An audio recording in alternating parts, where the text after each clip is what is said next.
In a snowy castle in the distant cold north, loud screams were heard from a lady who had recently become unable to bear and come to terms with her life. All the young heroine wanted was to be returned as soon as possible to her home, where she was happy and her life was carefree. The maid tried to calm her mistress down, but she screamed even louder and asked her never to call her that again. It seemed her patience had run out. She could not calm down, calling her husband an impudent scoundrel, and no longer wanting to tie her fate to such a man. Shivering with cold, she couldn't understand why the maid, Hannah, didn't support her position, since she knew everything perfectly well. Hannah insisted that it wasn't that at all, that she didn't understand the current situation, and that there were other sides. Drowning in snowdrifts, the young heroine asked not to come near her again. She wanted to throw herself off a cliff rather than live, submitting to an irreversible fate. Today she did it, stepped into a snowy cliff and fell. Snow swirled around her, clouding her vision, but she could no longer see anything but the white emptiness swallowing her. The maid's cry, thin and desperate, dissolved in the roar of the winter wind, as if it were no more than a whisper in the hurricane. This was not the end, but rather the beginning of a new path, where she would have a chance to rethink her mistakes and atone for her guilt. The palace's inhabitants rushed to help, and the young lady was saved, but she was terribly frozen, and the young man sitting opposite the bed did not understand how she was able to do this. He saw this as guilt, and did she really hate him so much that she was ready to take such a desperate action? Today she tried to take her own life, and the young gentleman could not believe that this had happened between them.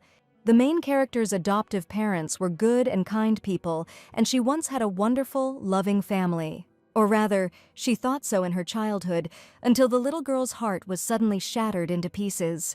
When the adoptive parents had the biological daughter they wanted, in an instant she simply ceased to be their family and began to feel unnecessary. Perhaps that is why she became so deeply immersed in a novel called Please Hold Me, where the protagonist's life was constantly under threat from his own father and stepmother. The protagonist was forced to live in constant alert, and his life was similar to her own, and she saw a piece of her soul in him.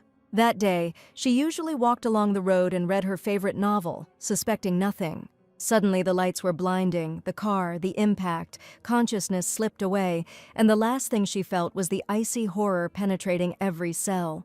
The darkness did not turn out to be the end. Slowly, as if from a fog, feelings began to emerge: pain, weakness, the sensation of someone else's body. Her eyes, as if seeing light for the first time, opened, and she saw an abyss of water and a stranger, and then darkness. So she was reborn into the body of another character, a young aristocrat living in a world where magic was a reality and intrigues were woven into a complex tangle. When the heroine woke up, she looked in the mirror and saw red curls, which definitely couldn't exist in reality, and blue eyes, which are so rare among redheads. She was stuck with a single obsession she couldn't even recognize, the late wife of her favorite character in the novel of her life called Please Hold Me, a lady named Rowena Hadelis. She became a deceased wife who had a bad relationship with her beloved character, who was simply a sweetheart. The saddest thing about this story is that the main character will die young in the prime of her life, and this cannot be changed. Rowena knew that there was nothing she could do about it. It was the plot of the novel, and she was ready to come to terms with her new fate. She hadn't been particularly clinging to her life before, and now she was ready to simply thank fate for such a chance. And since that was how it turned out, she delightedly decided to at least take a good look at the face of her favorite character, who was now very close to her. Looking for something good in a stupid reincarnation, Rowena prepared herself to become an exemplary fan, the happiest lady with her husband. Every time she thought about it, she realized that it was all quite strange. She was somewhere in her nightgown, and the night was incredibly cold. The maid Hannah said that the mistress lay for a whole month on the verge of life and death, and woke up when they were already preparing to hold the funeral. The lady thought, this is absurd, the main character dies, but a little later than described in the main plot of the novel. The rules of the game were unfamiliar, the customs were incomprehensible, and the secrets hidden behind the facade of prosperity were terrifying. She decided to find out what was going on here, why everything had changed so dramatically, and the first thing she did was go to the main character named Archid. Rowena entered the library and saw a strange picture, a young man and a young gentleman sitting on the floor, and around him there were some strange bloodstains. The boy was holding a snow-white handkerchief in his hands, and on his forehead there was a bright scarlet bloodstain. A thin stream of blood flowed down his temple, staining his snow-white shirt, and the lady's voice, usually soft and melodic, now rang with rage. She screamed, "Who dared to do this?" And the only person standing in this room fell under her furious anger. The young man in an elegant jacket and glasses was indignant. The lady's intervention during the lesson was completely inappropriate, and she should leave the room. But Rowena clearly heard strange sounds coming from the office and could not ignore this situation. The young man politely assured that nothing serious had happened, just a small accident that had occurred during corporal punishment. It was said that this was the case. His lordship had fallen, resisting the punishment, and the lady had been indignant. Did he really think that sounded plausible? The young man's name was Baron Rourke, and smiling, he suggested asking the boy what really happened and whether he was lying. The young lord, his eyes downcast, remained silent when the Baron addressed him, and one thing was clear: there stood a brazen liar. Rowena loudly stated that Baron Rourke had just mistreated or punished the young master, which was unacceptable. Hearing this, the Baron became angry and replied, "The young lady should think carefully again so as not to regret her words in the future." Rowena wasn't afraid of threats. She wasn't going to give up. She wanted to find the culprit and make him answer for what he did. The reason the Baron could afford to treat her and Archid so rudely was because his younger sister was the mistress of Archid's father, the Grand Duke of Hadelis. The Grand Duke was extremely generous to his mistress, and also generously presented gifts to her elder brother, the Baron. Just think, now he's putting on airs, not knowing that all this could disappear like a mirage in just one night. The main character knew that he didn't have much time left, and in about a month he would lose all his wealth. Rowena admitted that perhaps the Baron would have to feel sorry for her, and what kind of teacher would dare to break the head of the Grand Duke's son? The young man replied that her words were very rude towards him, and all this happened only because his lordship was not prepared for classes. Rowena pretended not to hear his words, and now it was necessary to protect the young master. She walked up to the table where there were a lot of books and asked if he really hadn't prepared for the lesson. And does the Baron really think that a huge number of books can be freed in just one day? And even her own brother's lessons were not so voluminous. The heroine was indignant. Even half of the volume that the boy was supposed to read sounded implausible. The Baron assured her that most people could easily handle such a volume, and had he really just insulted her brother by saying that he didn't have the intelligence to learn all of this? He had just called Marquise April stupid for considering this knowledge too difficult to master. The teacher tried to justify himself, saying that the Marquis was still young and therefore did not understand it, and the lady asked how old her husband would be this year. He was about to turn 14 years old, and the teacher knew very well that the young lord was younger than her brother, who was already 15. Rourke stated, however, that his grace was the future Grand Duke, and one day was not enough to make up for years of lost training. The young lady became even more indignant. Did the teacher really continue to insult him and say that his head was full of sawdust? Rowena declared menacingly.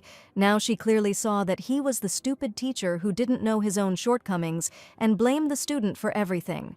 The Baron had nothing to say to the young lady's words. He was overcome with anger and asked if she had finished her speech for today. In anger, he swung his hand as if he wanted to hit the young lady, but fortunately she was not afraid of him.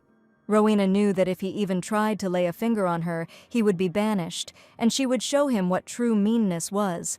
The young gentleman stood up for his wife, against whom Baron Rourke, the teacher, had raised his hand, and he asked him through clenched teeth to step aside. Rourke, usually imperturbable and arrogant, turned purple with anger, his heavy hands still hanging in the air, as if he couldn't believe that they had dared to stop it. The young gentleman was not going to back down even a step. Even Rourke did not dare raise a hand to his wife, and the tension reached its limit. The boy loudly declared that he should not dare touch even a hair on his wife's head and never approach her again. The young gentleman had tolerated his antics long enough, and each time he remained silent so as not to get into a conflict. He didn't care at all what they did to him, how others would react, but he wouldn't allow anyone to touch his wife. The young lord had long since stopped paying attention to how his teacher treated him, but respect for his wife was above all else. The young lady froze, looking in fear at the angry baron and her determined husband. Everyone understood that something more than just a dispute between a teacher and a student was being decided. It was a question of honor, dignity, and the young master's right to protect his family, not to tolerate inappropriate behavior. The baron stated that he had no idea that the young lord had been harboring such misunderstandings all this time. He bowed and asked the young master for forgiveness for his harsh words and terrible behavior towards him. Rowena also decided to apologize for calling the baron a stupid man, but she was incredibly proud of her husband. The baron was seething with anger whenever this girl said something. Every word, every movement of hers seemed to be deliberately aimed at getting him angry. He, the baron, was accustomed to respect, and here some upstart, impudent and rebellious, dared to contradict him. He gave her a withering look, full of hatred and contempt, but he couldn't afford to let his anger out. Not here, not now. Rowena grinned. She recognized that he had definitely run off to complain to his sister about how the impudent kids had just calmed him down. She saw in him not only a husband, but also a noble knight, ready to defend her honor and dignity, which he demonstrated now. She felt his hand holding hers tremble a little, but she saw determination and steadfastness in his eyes. The young lord did not like that she continued to hold his hand tightly and asked the girl to let him go immediately. The boy turned around and declared that he didn't understand at all why she decided to help him, but her intervention today was unnecessary. Rowena asked if helping her husband could be considered excessive, and she saw this stupid situation with her own eyes. For some reason, the young lord would get angry when she called him her husband, and now the same thing happened. He turned and asked her seriously if he had ever been a real husband to her, and he was deeply troubled by this question. Perhaps this was a sore subject for him. He did not want to talk about it, even despite Reina's desire to discuss it. She was very worried about him and asked him to treat the wound as soon as possible, and if he did not do it, she would do it herself. On the contrary, she promised to hide it well so as not to cause unnecessary problems, and asked the girl not to worry about him anymore. For some reason, he couldn't accept her care, and the lady didn't understand why he treated her this way. There was a lot of tension and misunderstanding between them, and that was not what she meant at the moment, but the young lord no longer wanted to hear anything. This evening, the venerable gentleman called Rena and Archid to a serious conversation he heard how she had disrupted Baron Rourke's lesson today. The man asked the young lady what it all meant, and she had never allowed herself to do anything like that before. The heroine was mentally prepared for such a conversation, because nothing in this house goes unnoticed. She asked Lady Rourke if he had really only mentioned that she had disrupted the lesson. The fair-haired lady sitting opposite her was his sister, and was surprised that her brother had hidden his own mistakes and told what was beneficial to him. Rowena didn't mean it that way at all, although she noticed that the lady was clearly tormented by remorse, and that was obvious. The honorable gentleman admitted that Baron Rourke was the young lord's official tutor, and regardless of the young duchess's title, he must have a good reason for such antics. Rowena sighed and understood that this man was simply covering for his mistress and trying to prove that nothing like that had happened. Archid decided to intervene to sort out the problem and made it clear to the lady that it was now his turn to defend his dignity. Rowena looked into his eyes and was surprised because the boy had never behaved like this before. For some reason, recently he has become so reliable, serious, and responsible, as if something had changed in him. And when Archid behaved like this, the new heroines liked him even more. Every day she seemed to fall in love with him. Rowena felt awkward and tried to hide her embarrassment, and her cheeks turned incredibly red, as did her hair. The only truth was that she had done all of this, and she was no longer going to shift the responsibility onto the young master. She whispered to him not to worry and promised to deal with the situation. She did indeed disrupt the lesson, but she did so only because the Baron was cruel to her husband, under the pretext that it was only a form of corporal punishment. The gentleman was surprised when he heard her words, especially since she was talking about the cruel treatment of the young city. The lady confirmed that today she was passing by the office and heard a loud noise, and afraid that something might have happened, she rushed inside. She found her husband on the floor, with blood nearby and a sharp pen and ink lying on the floor next to him. Being a fan, she only embellished the information a little, but it was still true. The proof of her words was a huge scratch on the young lord's forehead, which the honorable gentleman immediately noticed. It couldn't have appeared out of nowhere, especially since the boy certainly couldn't have intentionally inflicted such a wound on himself. Archid continued to insist that he was fine, but he was bleeding, and the Baron threw him with such force that he couldn't even get to his feet. She wondered if he was probably wondering why she was making such a fuss about this situation, but she couldn't let anyone touch her husband anymore. The Baron's sister burst into tears and asked them to stop, saying that the young Duchess had arrived much later and had clearly not sorted out the situation. The brother said he was at his wits' end because the young lord constantly lied and refused to take proper punishment, and Rowena was simply wrong. The gentleman had just seen everything with his own eyes, and it was definitely impossible to believe in a mistake. He asked Larry if she really believed that it was normal for a mentor to beat his student, and that this was contrary to all human norms. Rowena watched with a smirk as the Duke's #1 former lover tried to justify the man who had committed a terrible act. The Duke recently introduced a bill in the House to ban child abuse and corporal punishment, and he cannot turn a blind eye to such acts just because the culprit is his mistress's brother. The lady was in despair, and the Duke asked to leave them, confessing that he had been too tired in recent days. She wondered if he had just asked her to leave just like that, and she couldn't believe the seriousness of his words. The lady grabbed the Duke by the hand and reminded him that he had promised to punish the young Duchess so that she would no longer dare to behave like that. The Duke looked at her with a serious gaze, not understanding since when Lady Rourke began to speak to him so casually, considering his status. He admitted that he preferred that she no longer visit his castle and promised to vacate her quarters soon. The butler asked Lady Rourke to leave the place immediately, although she screamed for him to let her go immediately. Screams echoed throughout the hall. The girl begged how the Duke could treat her so cruelly, but she was only concerned with her own appearance. And as for this matter, the Duke was determined to discuss everything seriously with his daughter-in-law. Rowena made it clear that the Duke should not worry and that her mouth would definitely be kept shut, and no one would know about what happened. The Duke sighed heavily and decided to end this conversation, and Rowena and her young husband were finally free, having achieved the truth. The young lady wished the Duke good night and joyfully called him father, for the first time during her stay in this place. The gentleman was surprised why she called him that, since he was not at all a blood relative of hers. Finally, justice was served, and it all happened thanks to a young girl who wanted to fight evil. She took the young lord by the hand, and this time together they dealt with the Baron, who was getting too carried away. Archid noticed that his wife had been acting strangely lately and that she had become somewhat too kind. They were an unusual couple. The main characters had a bad relationship according to the script, and they had never supported each other before. The main character decided to completely change the plot, and she didn't want to be a real villain at all. When they were alone, the young lord asked menacingly what she was even thinking about when she did all this. Rowena didn't think there was any problem with her decision to protect her husband, and she was sure she had done the right thing. The young gentleman did not seem to mean this, and he excitedly tried to explain his opinion. He probably just didn't understand why the lady suddenly started defending him. She had planned to approach this gradually, but the Baron had really pissed her off. Rowena was simply worried about the young lord and asked if his wound hurt and if everything was okay. And as soon as she tried to touch him, he stopped her hand, saying, "He's okay." The young lady tried to explain whether he was okay or not. It was up to her to decide, and it was strange that he did not accept her concern. The boy looked her straight in the eye menacingly and asked why she suddenly decided to behave like this, and why she had been completely different before. He held her hand carefully even in this situation, and there was definitely some meaning to it.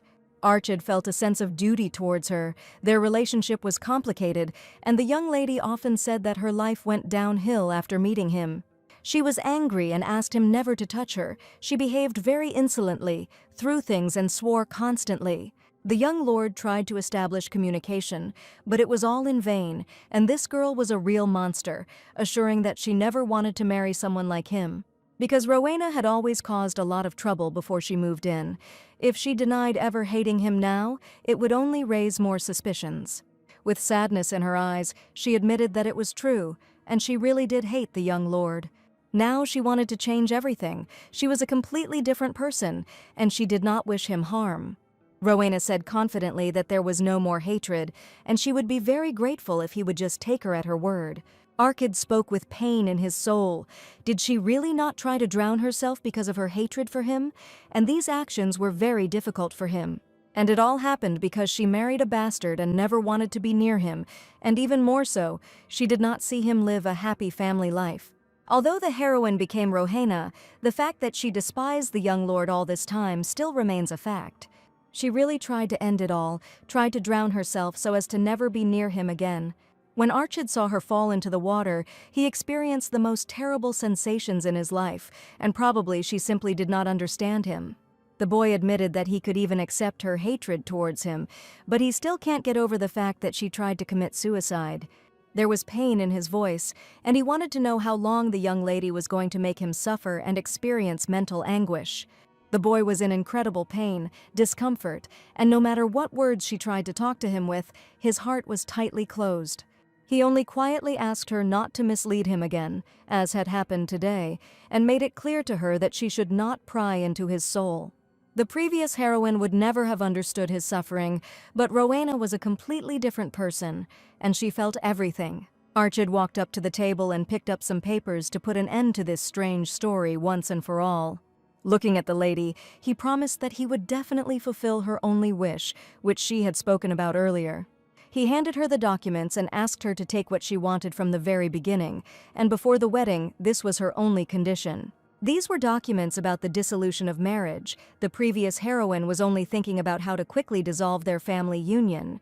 For the previous Rowena, it was completely unimportant what the young master felt, and she dreamed only of maintenance and money. The new Rowena angrily tore up the divorce papers and declared that this would never happen between them. Torn pieces of paper flew onto the floor, and the lady sullenly repeated that she did not want any divorce. She ripped up the documents with a flourish and without hesitation raised her hands up and screamed that this would never happen. The young lord looked at her behavior in shock, and she knew it was so difficult to get this opportunity. It was even more difficult to move into the wife of a beloved character, so the heroine did not want any returns, no exchanges, and no divorces. Arkida's eyes seemed to stop blinking in surprise, because up until that moment she had been demanding a divorce every day. The lady admitted that she had been causing him a lot of trouble all this time, but she promised, hand on heart, that it would never happen again. Archid still couldn't believe her words, given her past behavior, and especially the incident with falling into the water. And if he doesn't believe her right now, she'll have to come up with some other ways to get this boy to finally trust her. The lady replied sadly that she had not actually tried to die that day. It had all happened by accident, and she had simply slipped. Rowena was incredibly scared that day that she could actually die and say goodbye to her life forever. And if the boy had not saved her and jumped into the cold depths of the water, she would have really died and never returned to him again. It was his duty to protect his wife, and the lady decided that now was the best time to sincerely thank him for saving her. It was not something he took for granted. The waters were deep enough for him to doubt it all, and the day was indeed incredibly cold. And the boy asked if that was really why she changed her mind, and there was some truth in his words. This answer was quite appropriate now, and the heroine understood how important it was for the wary kitten to approach quietly, step by step, so as not to scare him off. The young lord warned her that she might regret it, and that it was her last chance, but right now she absolutely didn't need such a chance, and she was sure of it. And even if he sings to her and begs for a divorce, she will definitely not agree to it in the future. Arkid couldn't believe it. Standing in front of him was the same girl who had just recently been destroying everything around her and constantly yelling at him. He tried to understand her, to believe his words, and finally Rowena saw a subtle response to her feelings. She grabbed his hand tightly and looked at the Lord with loving eyes until he quietly asked her to let go of his hand. Now there was no retreat for the heroine. She was incredibly glad that they had managed to reconcile so quickly. That evening, while taking a hot bath, she couldn't stop thinking about the young lord and their relationship. The heroine was surprised, and was the boy really so shocked all this time when Rowena fell into the water, wanting to commit suicide? The hot bath with fragrant rose petals was relaxing, but it was the water that held echoes of the past and rebirth for her. On the day she threw a tantrum about returning home and fell into the lake, she heard Archid come running to Hannah's scream and save her. Since the original story was prone to drama, she thought Hannah was just exaggerating when it all happened. And did he do it because he considered her family, despite the fact that she was a terrible wife, and this boy was responsible to the point of recklessness? The real Rowena may have died back then, but she has taken her place now anyway. She turned out to be the closest to her beloved character, and perhaps she was given a great chance to help her husband. In the novel, Rowena died after about 7 years, but these years will be enough for the young lord to establish himself in the Grand Duchy. The problem was that Arkid and her father-in-law and mother-in-law did not particularly like her, and she did not see any respect in them towards her. A stupid husband, due to an exaggerated sense of responsibility, tries to take everything on himself, a famous love affair, a narcissistic person with delusions of grandeur, and a mother-in-law, nicknamed the mad dog Heinta, who has the most terrifying type of personality disorder. Now Rowena needed to win them over as quickly as possible, and at that moment Hannah announced that the lady was calling her. It seemed as if her thoughts were materializing.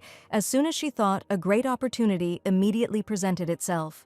Rowena didn't expect to have to discuss important matters with anyone, but unfortunately, the second most mentally ill person with a personality disorder in the duchy wanted to see her. Having collected her thoughts, the young lady went to the meeting, not even suspecting how it might end. With a smile on her face, she approached the lady and asked why she had called her. The fair-haired lady, a refined aristocrat, was the lord's mother, who was not distinguished by a remarkable character. The lady was surprised. Did the lady not usually keep her distance when calling her Her Grace the Duchess? And it had been like that before.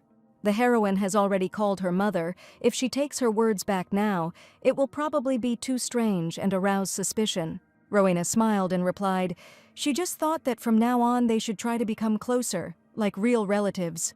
The lady with a sarcastic expression said that she had no desire to get closer to Rowena, and the girl had nothing to say when she responded with such a smile.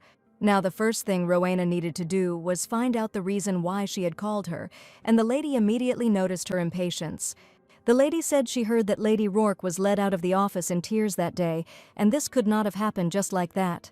And now she wanted to find out from her daughter-in-law the truth about what really happened that day. It seemed the lady didn't know the details, so she called her to test the waters, and the daughter replied that nothing terrible had happened. The lady wanted to know the answer to the question of why Lady Rourke had left after their conversation. Rowena confessed, perhaps she left in tears. The Grand Duke sternly warned her never to appear here again. Lady Rourke was the Duke's favorite mistress, and the Duke had ordered that the cruelty should not be mentioned, but had said nothing about not telling the whole truth about her. The Lord's mother was surprised, and if you think about it, Lady Rourke didn't come today either, and perhaps her pride was too hurt. Rowena replied that she didn't seem to be giving up easily, and that she would likely be back soon. Being sent away without an obvious reason, with her character she would definitely not remain silent, and even her mother realized this. Rowena told her not to worry, and the Grand Duke would never summon Lady Rourke again, and she was absolutely sure of it. During the conversation, the Duke's eyes widened so much that he definitely didn't want to see this girl around anymore. Mother Arhita realized that Rowena was probably the only one who would describe the Duke's problems in such a way, and indeed it was true.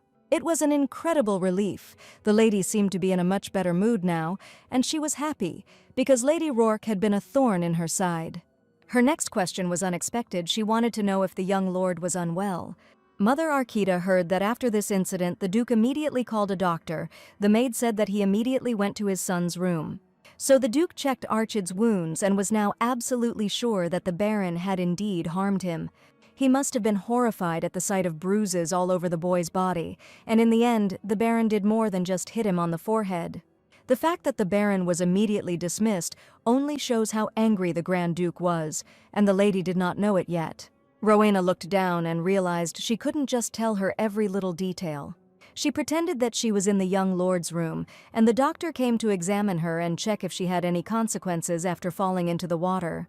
The lady asked if it was true that they had never had marital relations after their wedding. Rowena said that, in fact, after the accident in the water, Arkid seemed to have changed a little, and she heard that he was very worried about her. Mother had not yet raised what exactly her daughter-in-law wanted to tell her, but she wanted to know the whole truth about their relationship. Rowena declared responsibly that from now on she intended to conscientiously fulfill the role of a wife and would no longer allow herself to do terrible things that could offend her husband. Mother sighed and wondered if her daughter-in-law was really finally going to be an exemplary wife. She had no idea what exactly the young lady was going to do, and probably has little understanding of what the role of a wife involves. During their conversation, Archid appeared at the door, asking for forgiveness for the sudden intrusion. Something had brought the young lord here at such a late hour, and it was probably something very important. Looking at him, the lady said that she did not remember allowing the young gentleman to enter her chambers. Archid answered confidently. He was informed that his mother had called his wife, and he should be aware of everything that was happening to her. The lady asked if she was not allowed to call her own daughter-in-law whenever she pleased. Archid insisted that his wife had not yet fully recovered from the recent incident and should rest, but perhaps he should not have gone so far. Rowena's eyes filled with admiration. How wonderful it was when he began to protect her and constantly began to care for her. Mother did not like his words, and if anyone had heard him, they would have thought that she was going to get her young daughter-in-law ready. She asked everything she wanted. The young lord was about to leave, but for some reason the heroine decided to stay. She approached the lady and was sure that the conversation was not over yet. There was one more important point that she wanted to convey. Mother didn't know what she wanted from her. When she saw something, she was about to whisper something in her ear. She wished her sweet dreams, and it would be great if she saw her young daughter-in-law in a dream and their future wonderful relationship. The lady with a difficult character certainly didn't expect the girl to come up to her and kiss her on the cheek, and she had never done that before. Little Rowena was so kind and happy that it was impossible not to notice. The venerable gentleman was spending his introductory time in proud solitude, reading a book, when the Duchess entered his room.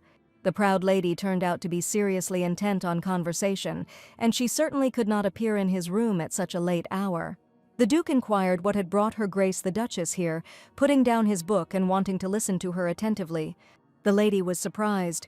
Was he really hinting that she had come to a place where she shouldn't have come at all, and had heard that all the guest rooms had been cleaned?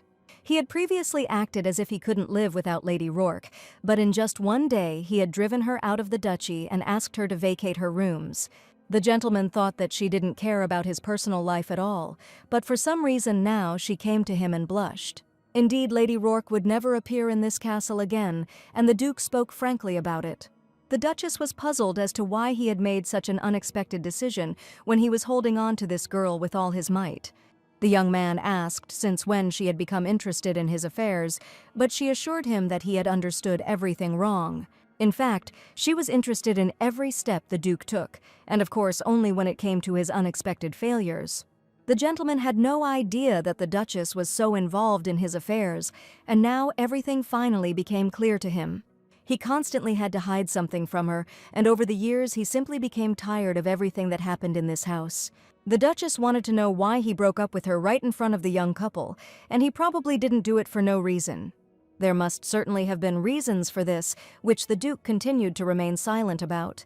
The gentleman stood up and came closer to her so that she would finally understand that she was meddling in something that was none of her business and should not ask stupid questions. He gently touched her face and asked if she really wanted to know the whole truth that he was so carefully hiding. The Duchess began to feel uneasy and a little scared because she had never seen the Duke like this before. She angrily asked him to move away from her and did not want to feel such closeness with a man who was hiding the truth from her. The Duke only smiled sweetly. He had known the Duchess and her character for a long time, and anything could be expected from her when she was not in the mood. The lady confessed that she had heard young Rowena burst into Archid's lesson, and the Duke was surprised that she already knew everything. It was as if he had deliberately ignored it and was really trying to hide it from the Duchess, while so openly calling her into the office. The gentleman was sure that her ladyship would simply not be interested in dealing with these matters, and everything turned out just as little Rowena had said. It was she who asked why the Duchess did not ask him about it directly, or that she could find out the whole truth that was worrying her. The Duke is one of those people who desperately craves attention, and perhaps the lady needs to give him something she has never given, and he will be happy to tell everything himself. The lady thought she was just being childishly spontaneous, but it turned out that this girl was surprisingly insightful, and her advice could be trusted. She noticed the gentleman's strange look and asked why he was looking at her so intently. She didn't even notice that she had just laughed, although there was nothing funny in their conversation, and couldn't she just smile now? A loud bang sounded right next to her head. The Duke hit the door with all his might with his palm. He angrily said why my lady allowed herself to laugh, and probably there was some reason here that she was also silent about. Now this man was acting like a little child. He was angry only because he didn't know some information and wasn't used to this. The proud Duchess could not allow him to continue to treat and speak like that, and sparks of anger flashed in her eyes. The Duke staggered back from this surprise because he was sure that his serious attitude was very frightening. But the Duchess was not a girl who could be so easily frightened, and she knew her own worth. She stated that he just came so close that she wondered if he wanted to kiss her. This was not the case, and both heroes knew it perfectly well, and the Duchess simply took advantage of the opportune moment to catch him out. She knew the Duke hated touching her as much as she did, and that was just how their relationship was. No one in the Empire was ever supposed to know that they were actually strangers who had not spent their wedding night together. Therefore, the lady warned that if he did not want to be kissed, then he needed to tell the truth and hurry. And placing her hand on his shoulder, she asked what had really happened that day in the office, and why Lady Rourke had been banished. At a family dinner, the Duke announced that the Baron would no longer come to the castle, and that he would no longer be the young master's teacher. He warned the boy that if anyone disrespected him again, he should under no circumstances remain silent. The truth was that the Duke himself had once asked his son to live quietly, like a dead mouse, and never talk about his problems. The man sighed and admitted that this did not mean that he should endure beatings and disrespect from other people. The gentleman asked the boy to hit back next time and defend his honor. It's much easier to deal with the consequences if he's the one who hit you, rather than if you came home beaten up, as happened this time. Archid listened to his father and promised to remember the instruction and do exactly the same next time. What the young lady was most indignant about was what kind of lesson the Duke was teaching, and did he really think that the gentle young gentleman was even a little like him? Archid resembled the Grand Duke in appearance, but his character was completely opposite. Unlike the self-confident gentleman, he grew up experiencing a lack of love. As a result, there was something distorted and unhealthy about him, and it was for this reason that he often clashed with the main character, Mabel. In the end, the main character, Zeronis, took her in. They became a wonderful couple and their life became happy. And just the thought of it made the young lady so nervous that she was ready to destroy everything around her. Everything was fine now, and as long as Rona was here, young Archid's childhood would definitely not be unhappy. The maid noticed the young lady leaving the room and addressed her politely, holding a basket of flowers in her hands. The bouquet in the basket was simply incredible. The purple, soft pink and blue flowers were impossible to miss. The flower festival was approaching, so Hannah brought some to the lady to cheer her up. They call it a festival, but it's really just a day to plant seeds, and Rowena was surprised that the festival could take place in such cold weather. It is difficult to grow flowers in Delos, so people simply scatter seeds on the ground, hoping that the seeds will sprout. The maid laughed, because the mistress did not appear in this place yesterday, and why was she so surprised to hear about the festival? The lady had just gotten married at the time, so she was probably too shocked to pay attention to it. Hannah warned that this time the lady would not be able to escape, as happened then, otherwise the Duchess might scold her harshly again. Rowena had no intention of running away, and promised that from now on she would behave appropriately and play the role of a wife well. The maid wondered if the lady was really going to change her mind again and put Archid in an awkward position. Of course, seeing her past behavior, the ladies didn't quite believe it, but Rowena admitted that she wasn't going to do anything like that anymore.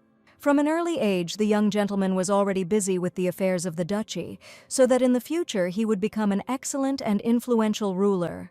For a long time he thought about the words of the Duke, who decided to provide him not only with a new personal tutor, but also with a fencing master.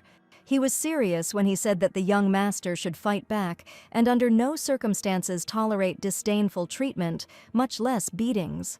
Suddenly, the boy heard a familiar voice. It was definitely Rowena's laughter, which was coming from somewhere nearby. He went to the window to see what was happening inside, and the girl's voice grew louder. Voices were coming from the next room. The ladies were clearly arguing about something, and the lady was trying to defend her opinion. He heard the voices of the maids who had come with them to the castle, and he should not have been eavesdropping on private conversations. He wanted to close the window but suddenly heard Rowena's voice, who loudly asked if they didn't realize how much she liked Lord Archid. The boy didn't even believe it right away, and could he really just hear her sincere confession of sympathy, and he couldn't contain his embarrassment.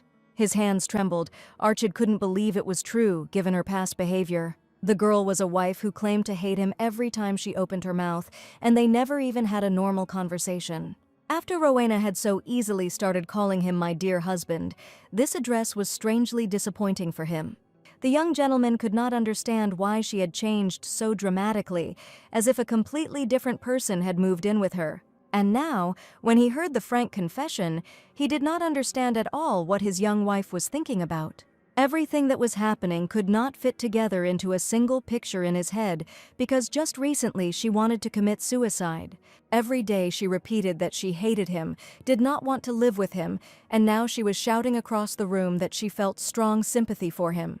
That same day, a carriage was slowly driving through beautiful landscapes, and in it sat two heroes who had not spent time with each other for a long time. Archid, looking at his wife, did not expect that she would turn to him for help, and was still surprised by her actions. She had never needed his help before, calling herself independent, and when he wanted to help her, she angrily refused. Last year, the young gentleman tried to help, and Rowena threw a hysterical scene that he still couldn't forget. It was a real disgrace, and if she had been in Rowena's place, she would have simply showered this boy with kisses. Archid noticed that the lady was nervous because her mother had scolded her for that incident last year, which had caused too much noise. He decided to ask about it because he saw the corners of her lips trembling, and she was definitely experiencing unpleasant emotions. The lady confirmed that his mother was quite terribly angry, but last time Rowena herself had been quite kind to her in conversation. It was about that sweet goodnight kiss when Rowena approached his mother and said goodnight to the Duchess in a sweet voice. The heroine admitted that they would not be able to get closer if she was afraid of her all the time, so she chose a different tactic. The young gentleman no longer knew what to think about his wife, and just recently she had been on the verge of an emotional breakdown. And now, in addition to good communication with him, she was going to get closer to his mother, whom she always hated. Rowena looked into his eyes and asked him to simply accept her as she was and trust her words and actions. This metamorphosis seemed unreal to him, like a dream from which he could not awaken. He remembered how Rowena had sowed chaos. Rowena didn't want him to see her as the girl she had been in the past anymore, and hoped he would see a completely different person in front of him. She had caused a lot of trouble and was now asking for forgiveness, and now before him was a completely different person, full of compassion and a desire to help others. He watched Rowena, trying to discern in her actions the slightest signs of the former villain, but he found nothing of the sort. The young lady asked him not to keep everything to himself and to talk to her about anything, and she would be ready to listen to him at any time. The more time Archid spent with her, the harder it was for him to believe that Rowena could have been so angry recently. The past haunted him like a shadow following him, and he knew he had to decide if he was ready to trust Rowena and accept her for who she was now. Her eyes shone with kindness and love, and her smile was as sincere as the dawn over the horizon. Thoughts haunted him, eating away at his soul with doubts and suspicions, but now there was definitely a different person in front of him. After the terrible exile, Lady Rourke could not recover for a long time, and her friend said that the Grand Duke turned out to be too heartless. No one understood how it was possible to act so coldly and mercilessly towards her, and Lady Rourke herself was the one who didn't understand it the most. She asked her friend to stop, and she understood that he was not the only man in the world for whom she could have feelings. Unexpectedly, the lady confessed that she had heard that the Grand Duke already had a new passion. Today the lady saw Hadelis's carriage heading to the seed farm, and perhaps he went to admire the flowers with his new mistress. For 3 whole years Lady Rourke had been with the Duke, and she was terribly angry because not even a month had passed before he had found himself a new girlfriend. It seemed as if her friend didn't try to calm her down at all and stated that such is the nature of all men, and how beautiful Lady Rourke would be to me. The Duke is apparently used to it, and to desire and look at a fresh flower is his instinct. Not wanting to listen to this stupid talk any longer, the lady asked for forgiveness and admitted that it was time for her to go. The aristocrat only laughed in response to her behavior. She probably really hurt Lady Rourke with her words. Rowena and Arkita had already arrived at the seed farm, where the manager was informed of the young couple's arrival. The man smiled, and it was the young duchess's first visit since last year, and he remembered their meeting well. Arkid was surprised that she had visited the farm without him last year, but unfortunately the heroine herself did not remember anything about her past life. The farmer asked if anything had happened that day. They were very worried because Her Grace the Duchess looked very upset. That day, the Duchess left without saying a word, and because of this, Her Grace became furious, like a real forest beast. What didn't Rowena do back then? And she admitted that today everything is fine. They have a lot of time to spare, and she wants to see everything here. The color of the Delu flowers turned out beautifully this year, and the farmer said that if they were planted now, they would be able to see them in full glory by mid-year. A huge field of flowering plants opened up before the heroes, the beauty of which was impossible to describe in words. Each flower seemed to emit its own unique light, creating a mesmerizing symphony of colors. The scent in the air was intoxicating and sweet. Rowena gasped in delight, her eyes sparkling with admiration. She couldn't believe that such beauty existed. All this time, the young gentleman thought that his wife never liked the Delu flowers, and their aroma, on the contrary, repelled her. And doesn't she remember how at last year's festival she told him to throw away all the flowers he gave her? After this act, Archid decided that she hated these flowers, and the lady apologized. Then she really crossed the line. Now he was incredibly glad to hear that she did not hate them, and the young man tried to rewrite the past history. The boy said that if there was a flower that she liked, she should definitely say so, and he would arrange for it to be delivered to her chambers. Rowena was about to name the color of the plant she would like to see near her bed, but suddenly the loud voices parted. Lady Rourke referred to me in their direction, and even the farmer could not stop my lady, angry and embittered. Even despite his words, the girl threw open the door to the blooming garden with all her might and shouted loudly where the Grand Duke was. Upon seeing her, Archid declared that the lady was behaving too rudely towards the ducal family, and she was in no position to behave in such a way, and the lady chuckled. Was the Duke really now using his own child as a cover? Lady Rourke screamed at the boy to tell her the truth immediately, where the Duke was hiding with his mistress. She came here because she heard that the great lord was here right now, and his carriage had already been spotted. Rowena smiled and realized that it seemed like it was her turn to intervene in the interesting dialogue, just like last time.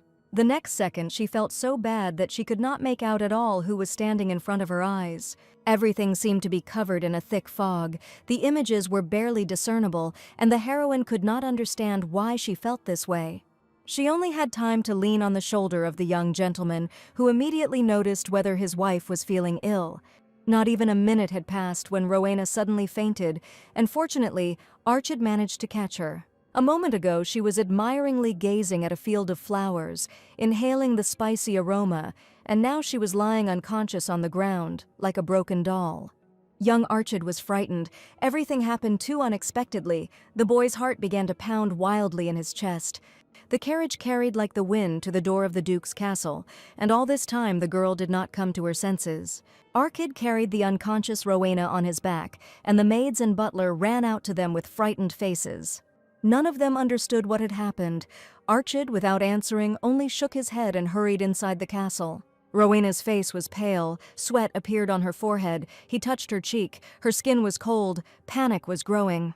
Everyone looked in surprise at the young gentleman who ran in and loudly ordered that the best doctor be called quickly. Archid had never encountered anything like this before. Bits of knowledge from medical treatises flashed through his head, but at that moment they seemed useless.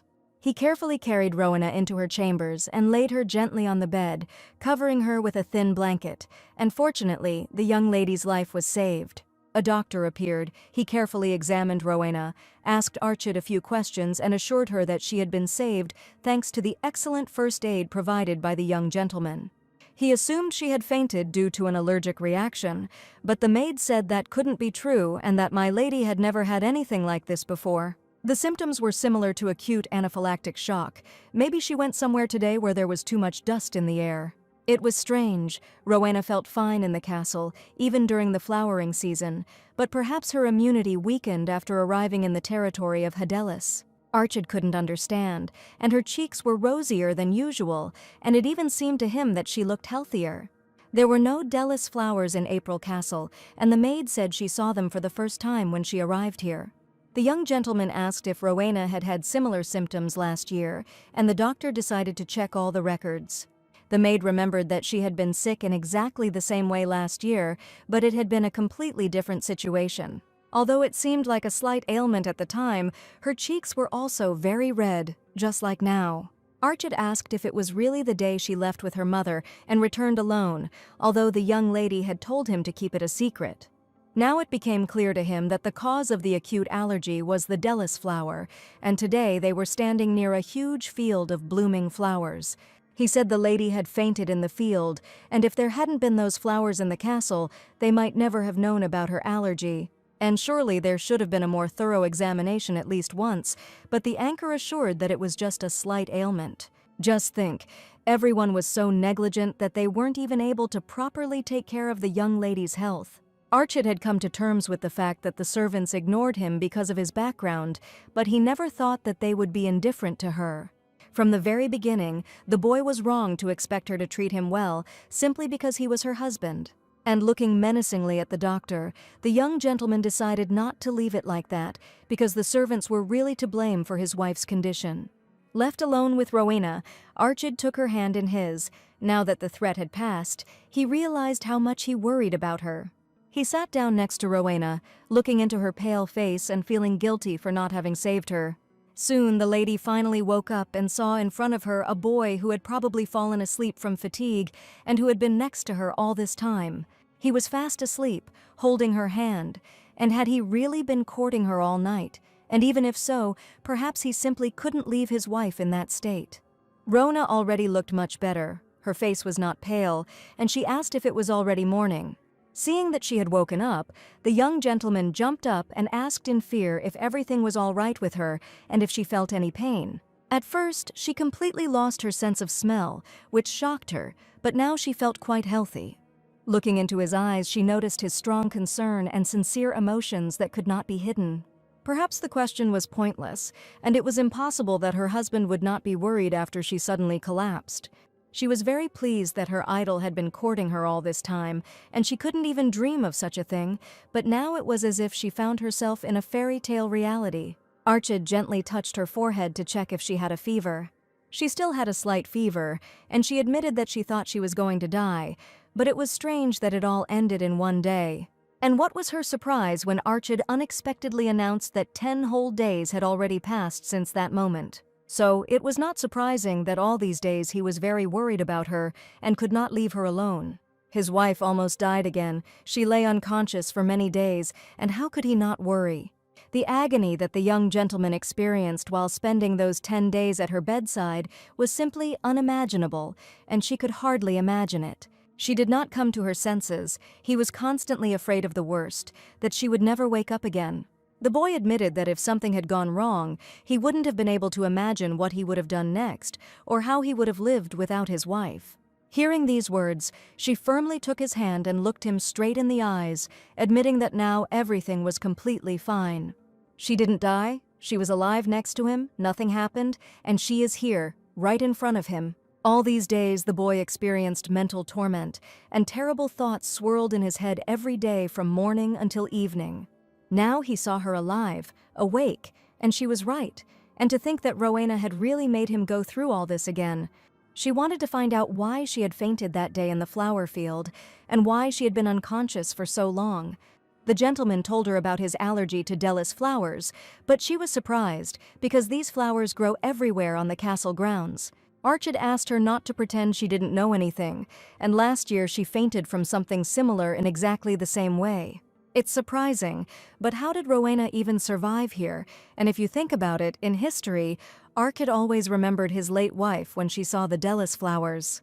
That is why she hated them so much that she did not even allow them to plant a single flower in the castle where they lived. So that's why she was making such a big fuss about these flowers, and it turned out it was all because of a severe allergy. Archid admitted that hiding such symptoms does not mean making them go away, and that he could simply tell the whole truth.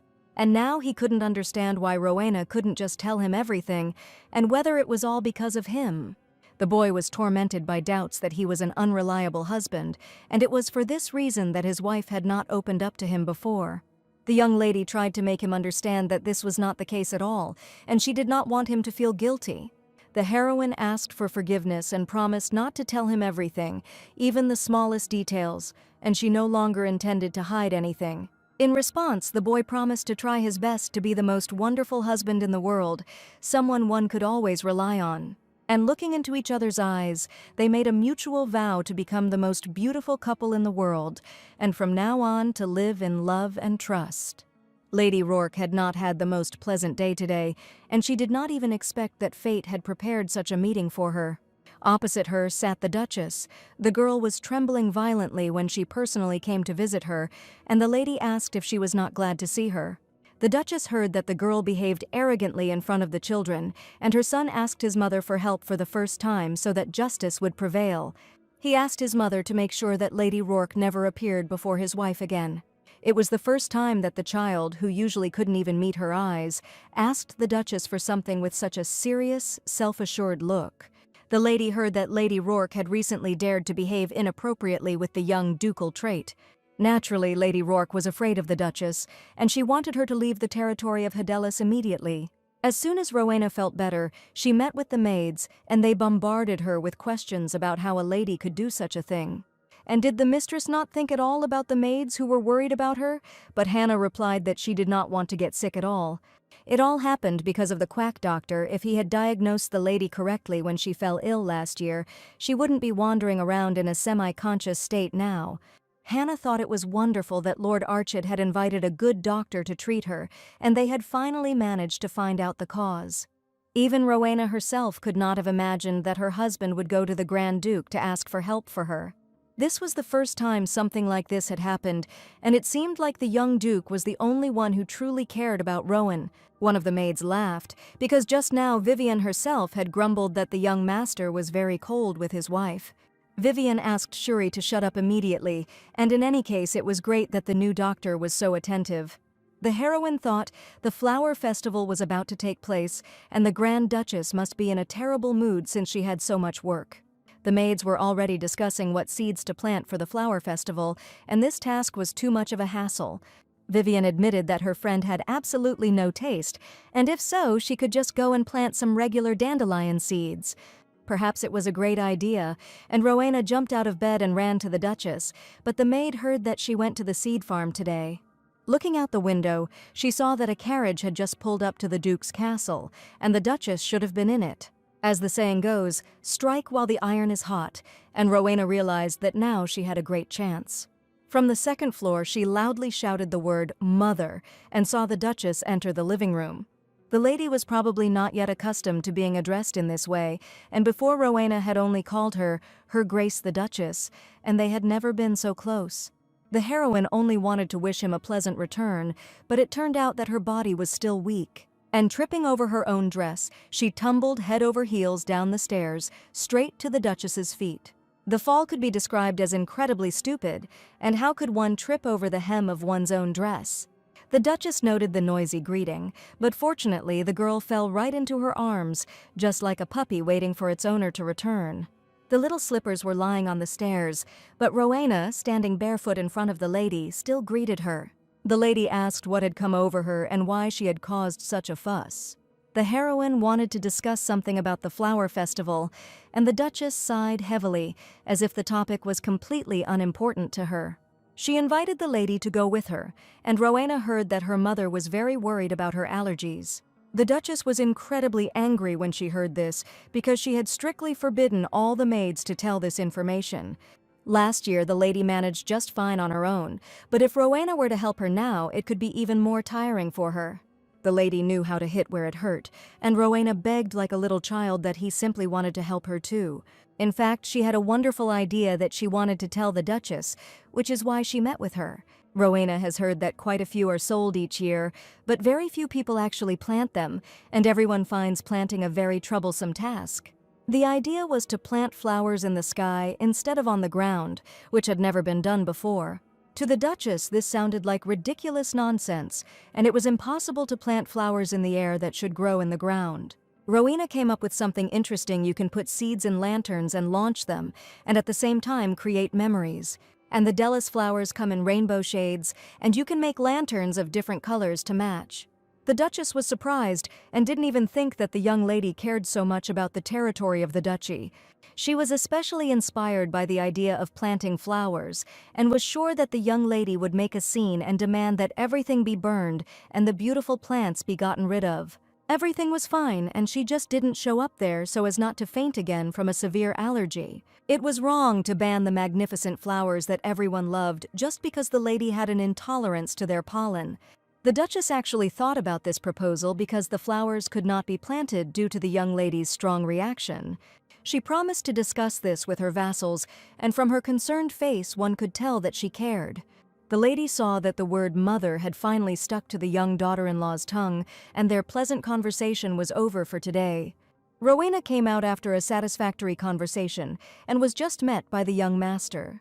He was surprised why his wife was in his mother's chambers, and even became afraid that she had been scolded for something again. This was not the case at all. The heroine simply thought that she was too lazy during the festival, so she came herself to ask if she could help her with something. In his surprise, Archid even forgot what he wanted to tell her until the lady asked where he was heading now. Rowena guessed that he was probably on his way to training, and that it was usually around this time that he went to the training ground. The heroine was quite observant, and Archid was even surprised at how she knew this information. Rowena stopped, and if she told him the whole truth now, it would look like she was closely watching his every move. So she simply said his outfit looked like workout gear and asked if he thought she was going to follow him around everywhere. In the young lord's opinion, even if she did this, he would not consider her crazy at all and would not feel that he was being closely watched. Is there really nothing wrong with that?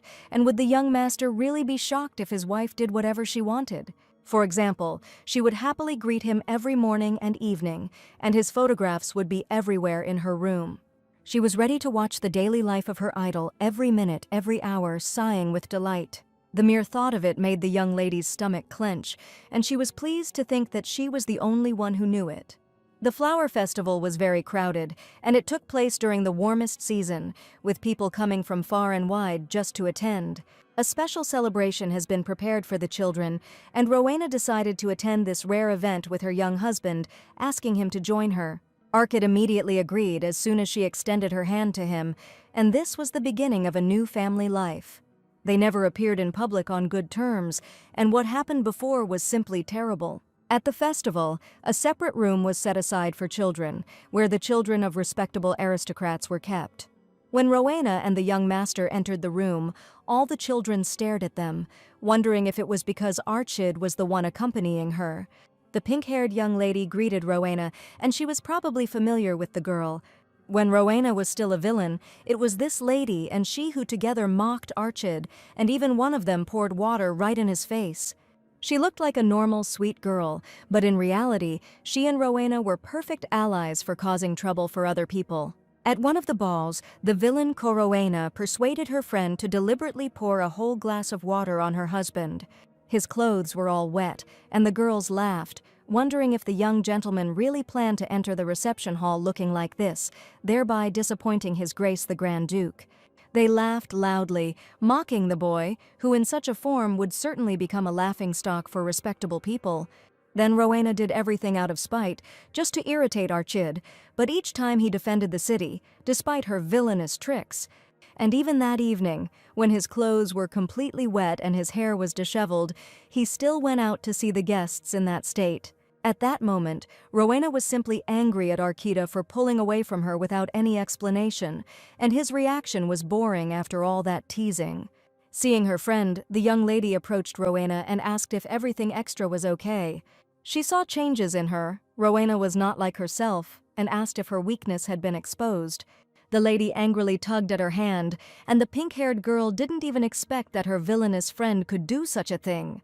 Rowena asked if the fact that she came with her husband meant that her weakness had been exposed. Diana was simply in shock. She had never seen Rowena like this, and she couldn't even imagine what to do next. The lady asked Diana to go her own way and never interfere in their marital relationship again.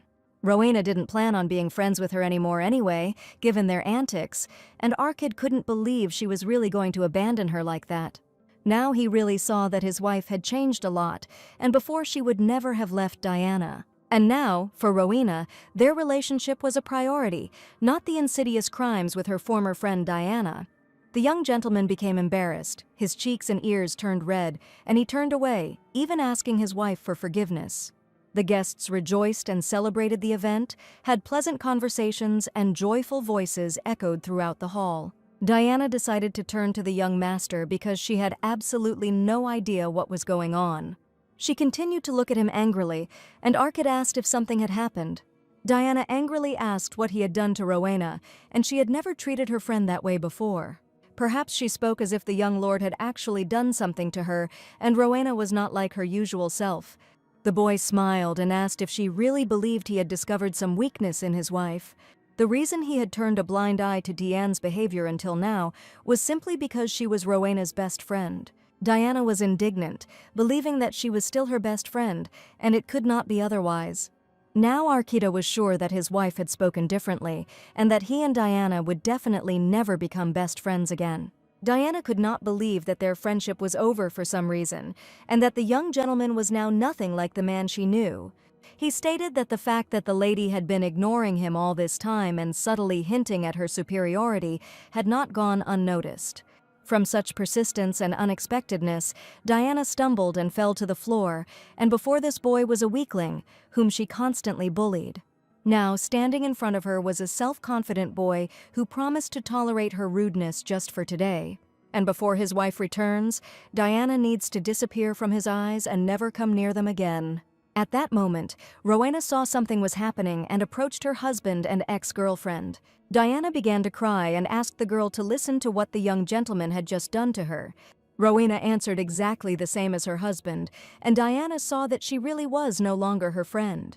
The first thing she did was rush to the boy to find out if he was okay and if she really dared to mock him again. Diana insisted that she had done nothing, but everything happened the other way around. The young gentleman pushed her, and she fell. Rowena knew that Diana could always lie, and Arkid would definitely not push her out of the blue, and she probably did something bad again. The girl sat on the floor and loudly asked how she could be on his side, because she always said that her husband was the most terrible person in the world. Rowena confirmed that she had indeed thought so before, but recently everything had changed dramatically. And why does Diana then continue to complain about falling, as if she was trying to achieve something on purpose? The girl was perplexed why her friend suddenly began to defend Arkida. They had been friends before, but alas, that was only in the past. The girl replied that they were best friends, but that was not true, so Diana should stop pestering her husband and never get involved with them again. The angry lady was sure her friend would take her side, but now it was all over. In front of all the girls, she screamed loudly, and their friendship came to an end, but for Rowena, it was still the most disgusting relationship. The young gentleman couldn't believe Rowena had said goodbye to her friend in front of everyone, and asked what his wife would have done if he had actually pushed that girl. The heroine knew it was impossible, and her husband was not the kind of person who would do something like that to anyone. Luckily, everything was fine with Arkida, because she stood firmly on his side. These words sounded to her like the most pleasant melody, and one could only dream of such a thing. The young master just called her by her name, and before he was even afraid to say her name out loud, the elated lady was ready to burst into tears of happiness, because names exist so that others can call you by them. At first, Arkid didn't even understand the reaction, and perhaps she was upset, and he shouldn't have called her that at all. Taking her husband's hands, the lady confidently asked him to call her wife as often as possible and to call her by her first name. She was very pleased to hear this, and the boy, with a smile on his face, agreed to do everything as she wished. At that moment, Rona felt like the real main character of a fairy tale, where her idol gradually showed feelings for her. The Duchess and the venerable lady were playing chess when suddenly a loud baby cry was heard in the room. It was little Diana who ran to her mother in tears to tell her about the unpleasant situation. Seeing her daughter's tears, the mother could not understand what had happened to her face and who had offended her so much that she cried so loudly. Diana declared that the young Duke and Rowena were to blame for everything, and the Duchess, sitting opposite, asked what had happened to the Grand Duke's couple. Diana didn't even expect to see the venerable gentleman's mother here, and from surprise she began to hiccup. She must have been very scared, and the lady asked the maid to quickly bring the child some water. She was too hoarse to even speak, and she needed to calm down to talk about what had happened. Something had obviously happened if she started talking about the Grand Duke's couple, and her mother was sure it was just a normal childish quarrel. Diana told Rowena that she was tired of playing with her and told her to get as far away as possible. The Duchess sighed and was about to think that the matter was something else, something more serious. Mother Diana considered this situation very serious and was surprised that the Duchess could just leave it all like that.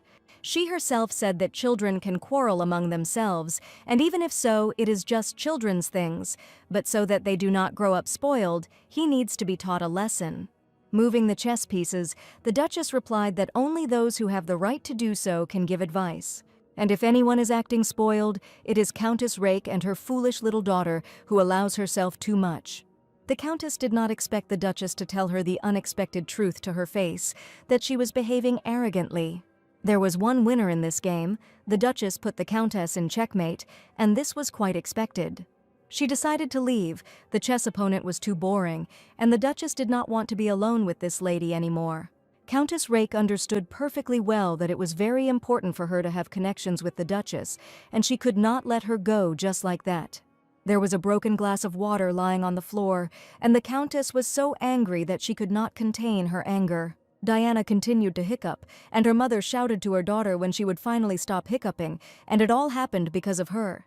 Rowena returned to the banquet and noticed that Diana was nowhere to be found, and did she burst into tears and run out. She knew that stupid scandals could not be allowed, especially at a gala event, the main flower festival. And if this continued, Rowena would cause even more displeasure from the Duchess's mother, and she understood that this could not be allowed.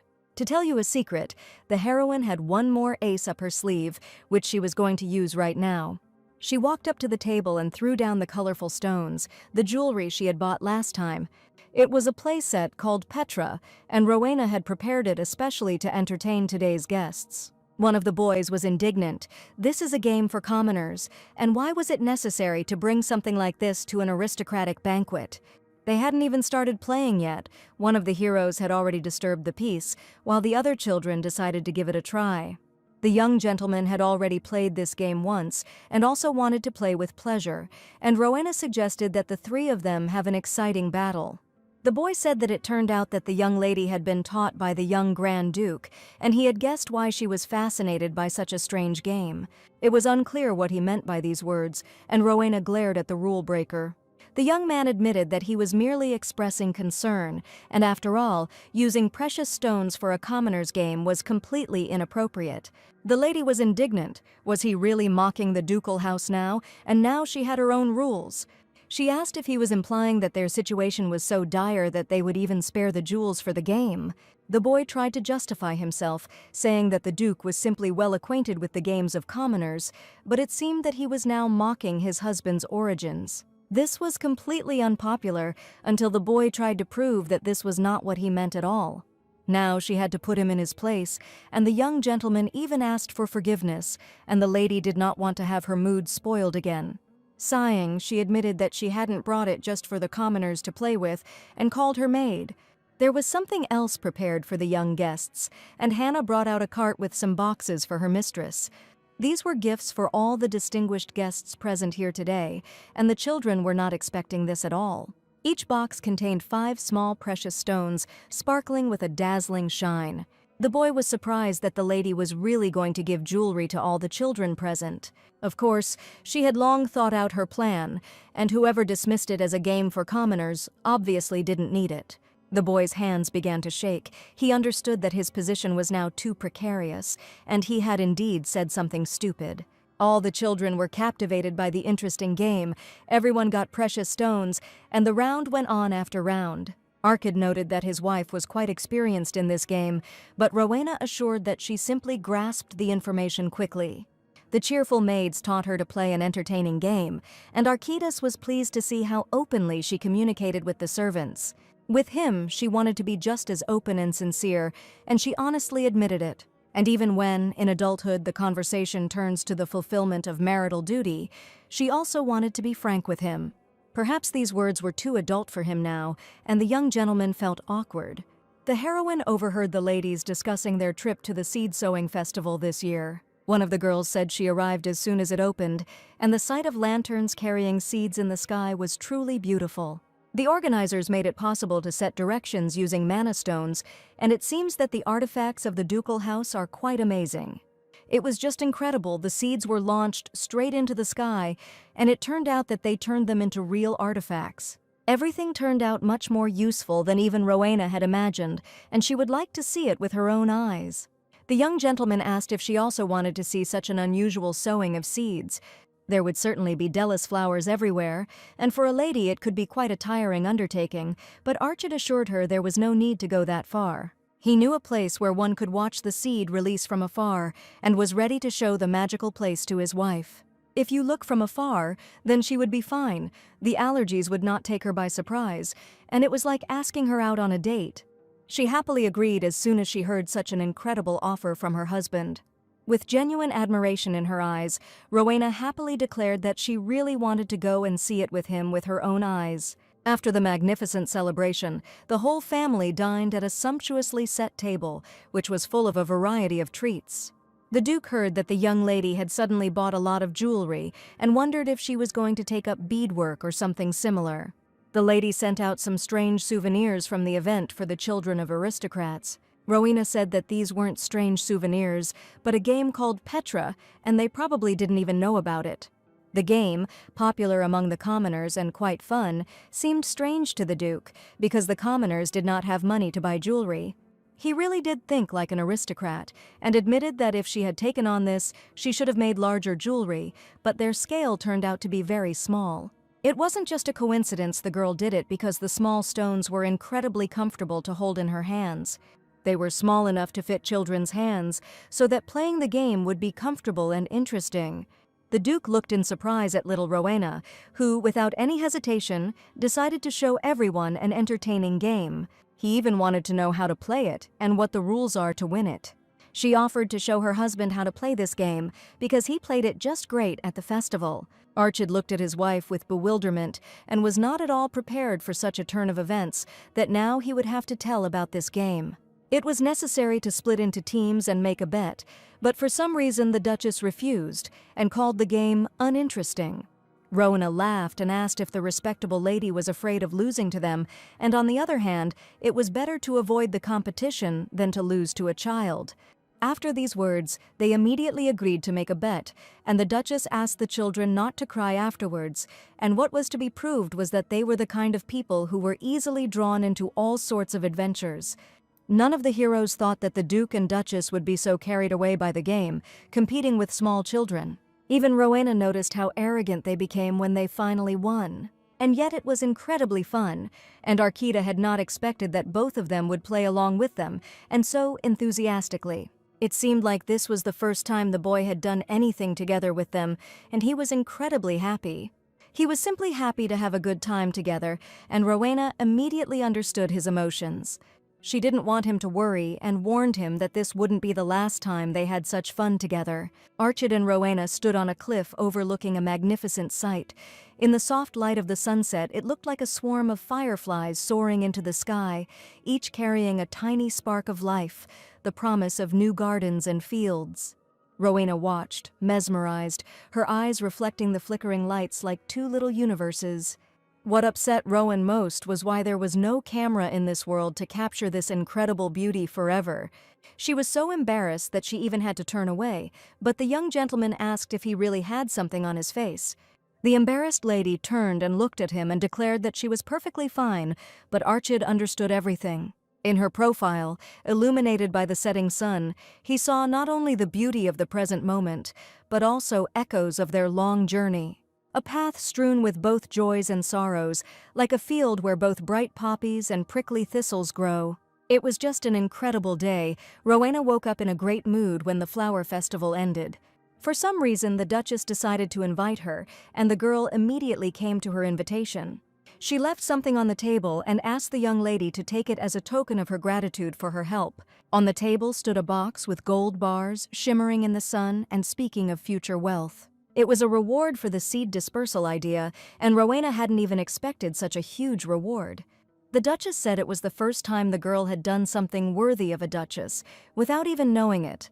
House Hadelis is very good at rewarding merit, and if someone comes up with an idea or a business proposal, they will receive a reward. Rowena was overjoyed, and if anyone had seen her now, they would have thought that she had never seen so much money in her life. There must be several more chests of gold bars in her personal vault, and with that kind of money she could live the luxurious life of a fan. Lord Cobestine, as usual, was busy with important papers, and it had been a long time since he had found time to simply brew some delicious tea. Today, the day finally came when his assistant announced that the gentleman from the main estate wanted to visit. His Grace the Grand Duke was absent from the estate today, but it was not he at all today. The meeting was requested by the young Duchess, and as soon as the Lord remembered this incredible villainess, he choked on his hot tea. He went out into the living room and met Rowena, who had come because she needed to ask him for something. After their last meeting, he was left with not very pleasant memories, and he was even afraid to find out what she wanted from him. Rowena heard that he was the one who made the sky lanterns for the seeds, and that was why she came to him. The young man immediately became scared had he done something wrong, and now hellish wrath from this girl awaited him. He fell on his knees before her and begged that he had committed a mortal sin, and the young lady did not expect this. The Lord tried to say something with a trembling voice, but a terrible lump stuck in his throat. Last time, Rowena angrily yelled at him and asked him to answer for his actions, because of his mistake, all her hair was burnt. Then he promised to get an artifact for hair restoration, but the lady ordered that everything be done by tomorrow. There was supposed to be a ball, her hair was in a terrible state, and the villain was screaming, "Does he really want everyone to laugh at her burnt hair?" Rowena was so angry that her anger would have been enough for the entire empire. She realized that this was the same hero Kobe, who remembered the old Rowena, who caused nothing but fear in those around her. Poor Kobe had had too much to deal with from the little villain, but now she was holding a gold bar in her hands. She brought it especially for him and asked if she had given him too much work during all this time. The girl promised to pay him as expected and treat him well, and she had no intention of trying to appease him with money so that he wouldn't run away from her. The young man could not believe that the most evil girl in the world was standing in front of him, and she was offering him good pay. He would have rather believed that he had died and gone to heaven, but Rowena told him that the idea with the lanterns was hers, so he had to work overtime. Kobe sighed and admitted that everything was fine, and that this amount of overtime was part of his routine. It turned out that Rowena's past made him work constantly, and it was unlikely that she paid him too much. His Grace the Grand Duke provided him with clothing and good housing, and he himself did not particularly like to go out. Looking at the lady, he did not understand why she was asking about his life, because before she had absolutely not cared. The girl screamed. She didn't expect this from the Duke, and was he really a ruthless boss? So Kobe worked 7 days a week, with only 1 day off every 2 weeks. This kind of work must have been grueling, and Rowena couldn't believe it was actually true. She was worried about Kobe and asked with tears in her eyes if things had been too hard for him. He must have spent a lot of time researching because his hands are so pale, and he doesn't go outside at all. The lady continued to grumble at the Duke, and Kobe did not understand what connection there was between his pale hands and his walks. He assured her that he was perfectly fine, but Rowena was so unsure of this that she declared that she would definitely ask the Duke to grant him leave. The story's main villain became a real angel in the eyes of Kobe, who completely forgot what a vacation was.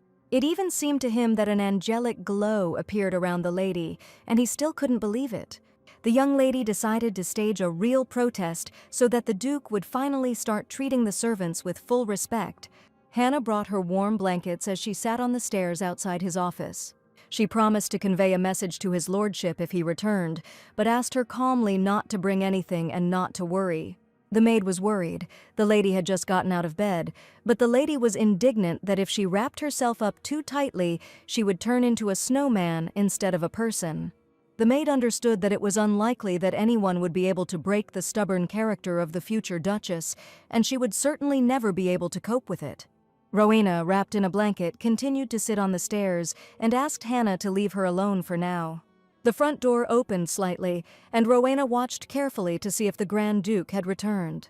It was a young gentleman who saw a girl sitting on the stairs and was a little shocked. Delighted by his appearance, she asked if he had already finished his fencing training, which always began early in the morning. But he was interested in why his wife was sitting on the stairs so early in the morning in the cold, in her nightgown, with a red ribbon on her forehead. He touched her face to check if she was okay, because this behavior was very strange. She had a cold cheek. The boy asked what she was doing outside, if she had just gotten out of bed and she might catch a cold. Was she really expecting him to appear? But in reality, she was expecting the Grand Duke to appear. She could not refuse his words and admitted that she had really been waiting for him because he was her dearest husband. The young master still couldn't believe that his Rowena had changed so quickly, and he felt awkward every time she said something like that. Even now he lowered his eyes again, so as not to show his embarrassment, because he was the future Duke. The butler reported that His Grace the Grand Duke had warned that he would not be able to return to the castle anytime soon. Rowena specifically asked the butler to find out when the Great Lord would return. The boy asked if something had happened. According to the butler, some minor problems arose on the road, which is why the Duke still cannot return home.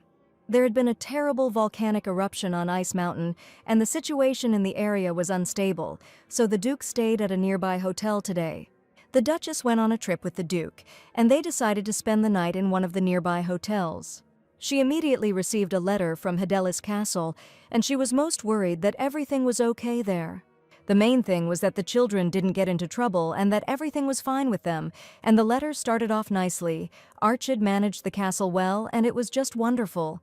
The letter was sent by Rowena herself, and the Duchess was surprised that she really wanted to boast about her husband, when earlier she had shouted that she didn't even want to see him. If this had been last year, the Duchess would hardly have cared, but it was very recent and had been going on for a long time.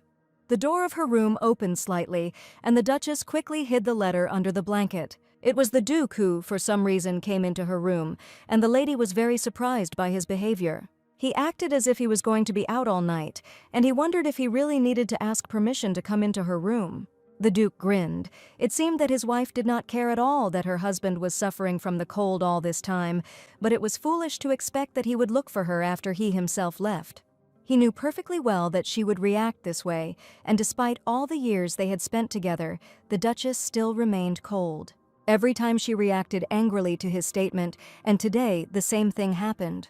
She stated that it was he who came into her room, completely not thinking about others, or more precisely, about her. And why doesn't he just announce it to the whole world that the Grand Duke and Duchess are actually strangers to each other?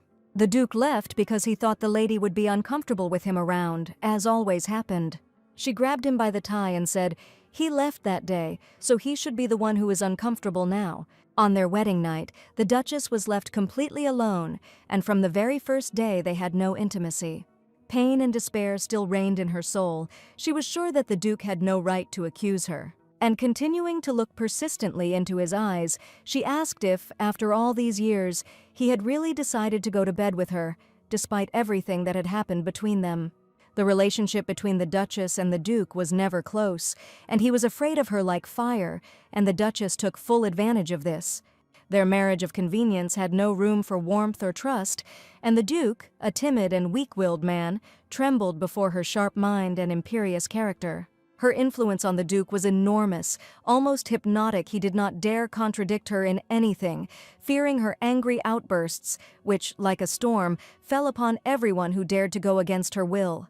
She, on the contrary, saw in him only mistrust and constant deception, a pawn in a game that she played with undisguised pleasure. The lady knew very well about his adventures, his fleeting romances, which he so carefully tried to hide behind the facade of an impeccable aristocrat. She did not care about his betrayals. Love had long since left their marriage, leaving behind cynical calculation and cold profit. Until last year there was a dry season here, and Hannah warned the lady that the snowstorms could make her even more late. The maid suggested that maybe the spirits were just being capricious, and when Rowena heard this, she laughed incredibly. Suddenly, the realization of the reality of being in a novel began to dawn on her, and the spirits here were also quite real. A pleasant voice was heard behind the door, and Rowena heard Archid again, and was happy to see him at any time of the day or night.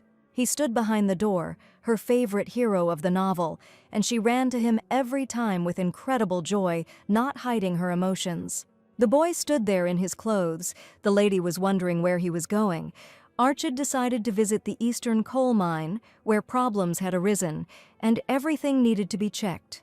She thought sadly that she would be left alone in the castle again, and she really wanted to spend as much time with him as possible. It turned out that he seemed to notice her sad face and offered to go with him so that they could spend time together. All this time he thought that Rowena was upset about the snow outside, which is why she did not go out and constantly sat in the castle. To spend time with her favorite character, she was ready to go even to the coldest frost, even to the ends of the earth. Archid was visibly delighted the lady agreed to go with him, and the carriage was already prepared for the trip. Together with his partner, they arrived at the appointed place. Fortunately, it wasn't that cold outside, but it definitely didn't feel like a date. Of course, Rowena was hoping for a date after such a long break, but they actually came to the mine. It was one of the mines that belonged to the ducal family, but surprisingly, the very flowers that Rowena was allergic to grew around it. The boy was indignant. He warned to check if Della's flowers grew here, and they grew here literally everywhere. The assistant apologized, but said that there had been no flowers there that morning. He was ready to swear that they had appeared unexpectedly. The young lady tried to pull herself together and understood that if something went wrong, she could go straight to hell. The boy was perplexed as to why the assistant had not fulfilled his request, and was he really supposed to believe that these flowers had not really been there that morning? She was scared in reality. He was telling the truth, and who would plant flowers in a coal mine, although the young lord still did not believe him. Archid didn't want to listen to stupid excuses anymore, and warned that he would definitely hold his assistant accountable later to prevent anything like this from happening again. Even the young man did not expect such behavior from the young duke, who previously could not say a word to anyone. It looked like this man was about to die, that injustice, and Rowena herself almost died, so she didn't feel sorry for him at all. Archid warned Rowena that it would probably be better for her to stay inside the carriage, but they had taken so long to get here, and she definitely didn't want to sit alone all that time. He was worried about her, and after all, Rowena couldn't just say that she had a severe allergy. An allergy to Della's flowers must remain a closely guarded secret, and no one must know about it. This could be a huge disadvantage for the Grand Duchess, who cannot stand the symbol of the Hattaless territory, and even her mother herself warned about this. Rowena decided to simply cover her nose with a handkerchief so as not to accidentally inhale pollen and faint again. Covering her face with a kerchief, she admitted that the mine must have another entrance, so everything should be in perfect order and they could set off without any problems.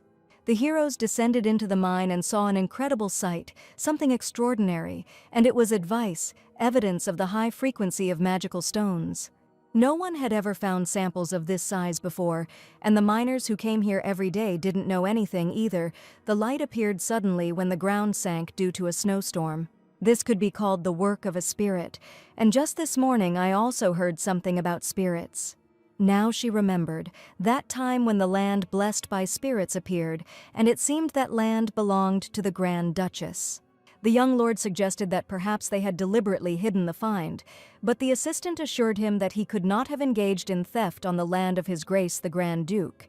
Just in case, Archid decided to check the journal for the last 3 months, and warned his assistant about this so that he could look through everything thoroughly.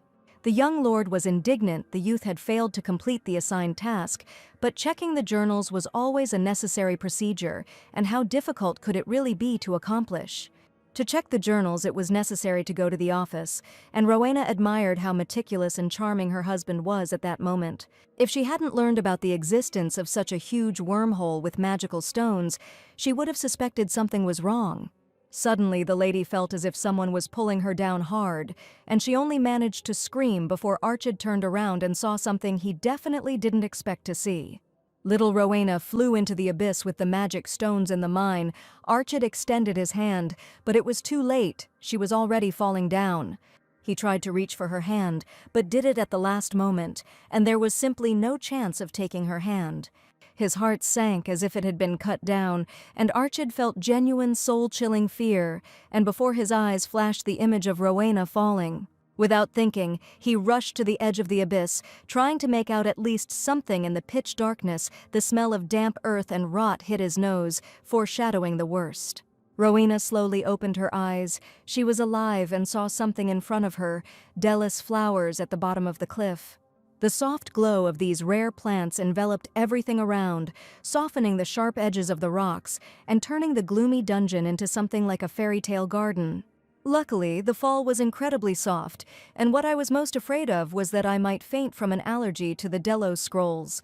It was amazing. Voices were heard around her, quiet, like the rustling of petals, and butterflies were flying, their wings shimmering with all the colors of the rainbow, leaving behind trails of sparkling dust. It was unlikely that butterflies could talk, and Rowena looked at the little creatures in surprise, forgetting about pain and fear. Suddenly, one of the butterflies flew close to her and said that they were not butterflies at all, but magical creatures. One of the fairies, the bravest one, flew closer to the lady and spoke in an understandable language. She called herself the spirit that all people talk about. The little spirit had not seen a living person for a long time and flew straight up to Rowena's face, asking him to show her his face and beautiful eyes. Rowena held her nose tightly with her hand the whole time and told us about her allergy, which almost caused her to die from the flowers that grow here. The fairy said it was simply amazing. In fact, she could feel the dolphin, the mana that all the magicians talk about, and the magic stones are created when the spirits absorb the dolphin, leaving behind its remnants. The fact that she was in pain meant that pure dolphin had been absorbed into her body. The fairy called it a sweet event, and another fairy asked if she was really in pain now. Rowena took her first deep breath, and if she thought about it, she didn't feel anything at all anymore. But on the contrary, she felt a surge of strength. The spirits asked her not to worry. The body, fully awakened to the influence of the dolphin, could no longer reject her.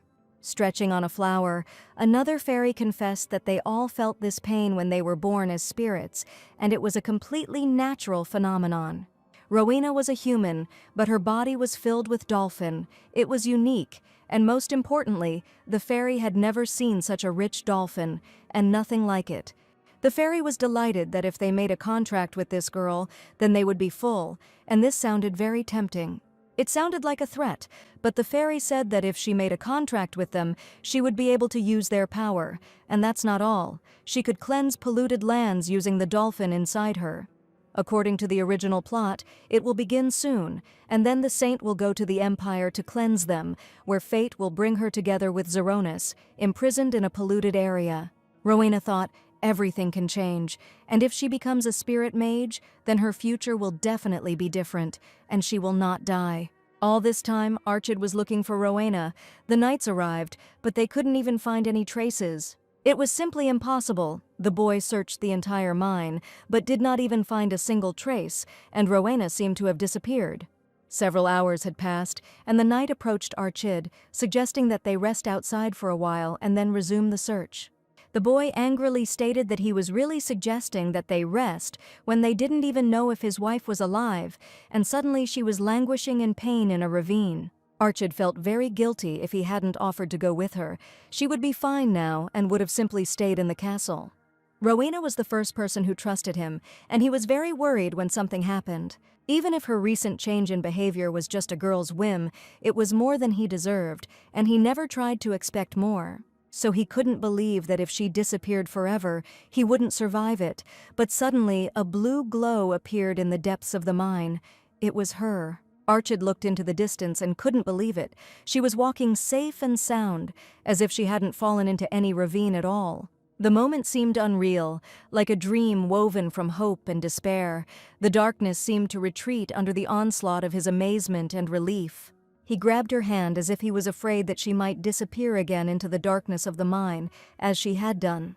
Rowena saw that the boy was covered in sweat and asked if he had been running a lot, but people still had evil in their eyes, and he definitely couldn't sit with his hands folded. Tears came to his eyes, and he admitted that he was very afraid that she might disappear, and he would never see her again. He felt a strange mixture of relief and fear. So much had happened while they were apart, and she understood his fear. Rowena smiled tenderly and let him know that he didn't have to worry anymore, that they were together again, and that nothing terrible had happened to her. The young gentleman still couldn't calm down. He was excitedly talking about something with the knight, while Rowena sat to the side, and butterflies were flying around her. She whispered angrily to the fairies. They could have said that so much time had passed, but the spirits were surprised that people were really so worried about just 3 hours. They noticed that this guy was very impatient, and they realized that the young boy was her husband, and he was really incredibly handsome. Rowena angrily told the fairy to stop talking nonsense and stop materializing, but the spirits waited too long to manifest. And the young gentleman approached the girl, saying that it seemed to her that someone had decided to leave as soon as possible so that nothing terrible would happen. It was amazing. The Delis flowers at the entrance bloomed and disappeared again, and no one knew when they would appear again. Arch had noticed some strange butterflies that definitely shouldn't have been so deep underground, and as expected, the husband turned out to be quite perceptive. The Duchess was carried away by Rowena's letter and considered it utter folly on her part to suggest such a thing. Having received some money, the girl suddenly became active in business, but she did not even imagine that the young lady had met spirits in the mine. Spirits who bless even arid lands with their touch, making them fertile. If there was evidence of spirits, the mine's value could skyrocket, and this mine was too valuable to give to Duke Damien. The Duchess had no intention of sharing any of her secrets with this man, and secretly hid her plans. She hid the letter as soon as he entered the living room and asked what happened today. The Duke told her that they could go to the castle tomorrow. It might take time and he would have to clear away the snow, but the lady didn't understand why he kept running back and forth when he could simply have the servants pass on the information. The Duke heard that a letter had arrived, and did he really come because he had learned of its contents? Judging by the Duchess's reaction, she corresponds with someone quite often. The first thing he thought was that the lady had simply found herself a lover and was therefore carefully hiding the letters. The Duchess was outraged. Was he really allowed to have mistresses while she couldn't correspond with anyone? But the man assured her that this wasn't the issue at all, and she could date anyone she wanted. He had no intention of interfering in her love affairs, but he mentioned the young master's name as if he saw the reason in it. Elena angrily pushed the gentleman, screaming that she was not at all as perverted as he was. She tried to push him out of the room, shouting that if he wanted to have another relationship, then he was free to do whatever he wanted. Her hair was disheveled, her eyes were blazing with anger, and slamming the door in his face, the Duchess declared that she was not at all interested. This was the first time she had locked the door, and so far, it meant the Duke could come in at any time, and now he felt pathetic. Rowena's correspondence with Her Grace the Duchess continued every day, and the carrier pigeon tirelessly brought her new letters. The Duchess wrote that if what the girl said was true, she was ready to consider her conditions, and asked her to return to the castle with her proof of the spirit's blessing. Only in this case was she ready to trust her and continue working, to be sure that the little girl was not lying. The lady breathed a sigh of relief. She knew it, and it looked like the Duchess had already agreed to make a deal. This means that Rowena needs to show the little fairy as proof, so that the Duchess will believe her words. The fairy warned her in advance that she could not fulfill her request and just appear for some other person to see. Rowena was surprised why everything was like this, and the spirit materialized perfectly in the mine, and there were no problems up to that moment. The fairy warned that as soon as the contract was revealed, the baby could be in danger, and when she understood how the power of the spirit works, everything would become clear. A spirit mage's power comes from the energy of the earth, which awakens their abilities, and in ancient times they needed to work in groups to cleanse the lands. The lady was indignant. The fairy had described everything as if she could do everything, and now this contract seemed to her to be some kind of fraudulent, but that was usually how it worked.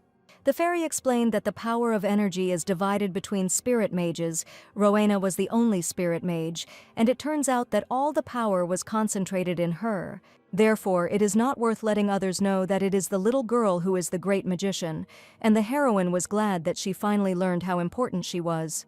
The fairy asked to simply listen to her, and when Rowena finds out why the spirit magic disappeared, she herself will not want to reveal herself.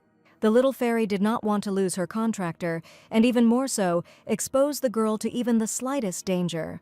For some reason, the fairy suddenly became so serious, and Rowena thought she was just a chatterbox who only knew how to eat and talk. Rowena was sure there were many ways to convince someone of something, and she tried to figure out how to do it correctly. If it's the right person, he might be able to find evidence quickly, and she won't have to participate.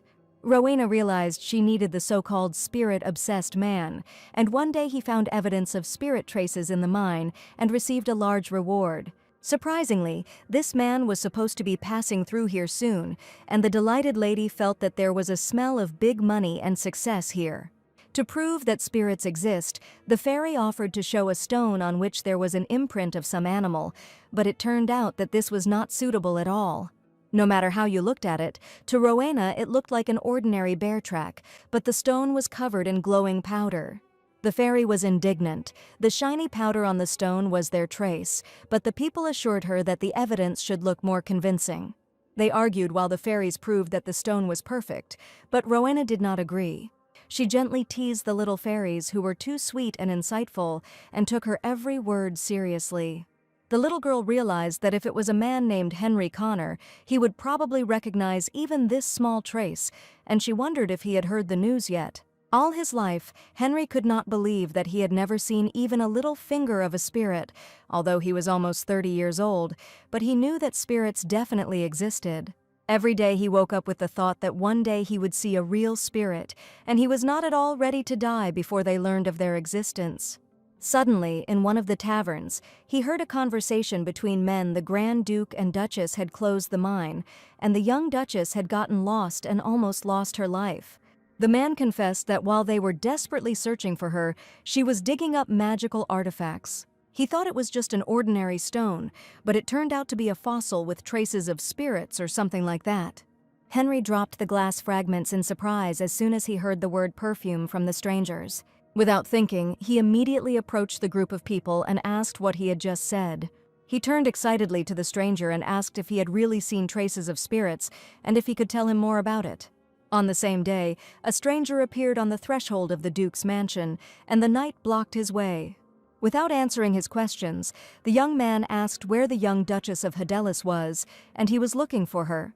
The knights blocked his way with sharp swords. The young man raised his hands up and said his name, declaring that he was not at all a suspicious person. Henry admitted that he had come to ask the young Duchess something, and Rowena happened to be nearby at that moment. She seemed to have heard of the Connor family before and was curious about what was going on, and the young man immediately told her about recently discovered fossils with traces of spirits. Henry asked if it was too much trouble for the young Duchess to show him this fossil, which he was happy to do. His abrupt proposal may have sounded rude to the lady, but it was exactly what she wanted. Henry was surprised at first, and he did not see any rudeness in his words, and his wild desire to learn about spirits could not be hidden. He didn't understand what problems there could be. He had been studying spirits for many years, but he had never acquired aristocratic tact. Rowena declared that it was completely impolite to ask to look without offering anything in return, and Henry reached into his pocket to get out some money. She wasn't interested in money at all. She saw an interesting little thing that shimmered with different colors on the young man.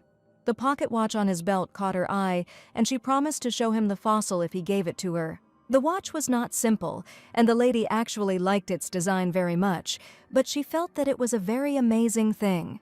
Looking at his watch, Henry thought that if the young Duchess was happy with this, then perhaps he should give this thing away to finally find out about the spirits. Smiling, she calmly invited him to follow her, and as she had promised, she was ready to show him the fossil. First of all, the young gentleman was dissatisfied, and he sternly asked why his wife brought that man here, and he had never heard of the Connor family.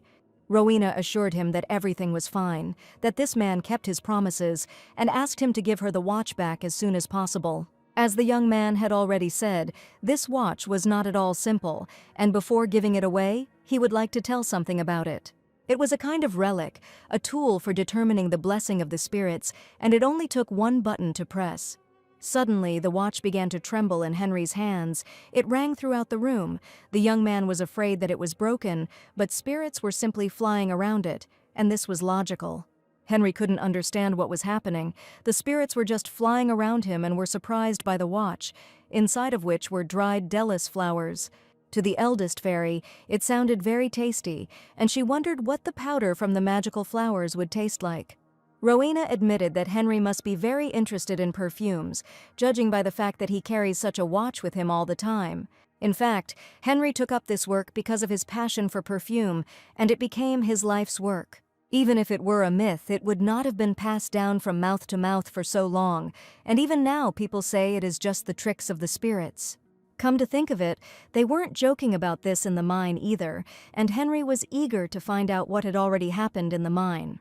Archid replied rudely, "A lot of things happened there. Della's flowers suddenly appeared and disappeared, and it sounds like it's not true. There are even rumors that the mine is teeming with ghosts, and if things continue like this, it may well have to be closed." Henry confidently admitted that this was not the work of ghosts, and Rowena had no idea that her gold mine could close. The young gentleman asked how he could be sure of this, and Henry decided to ask a couple more questions.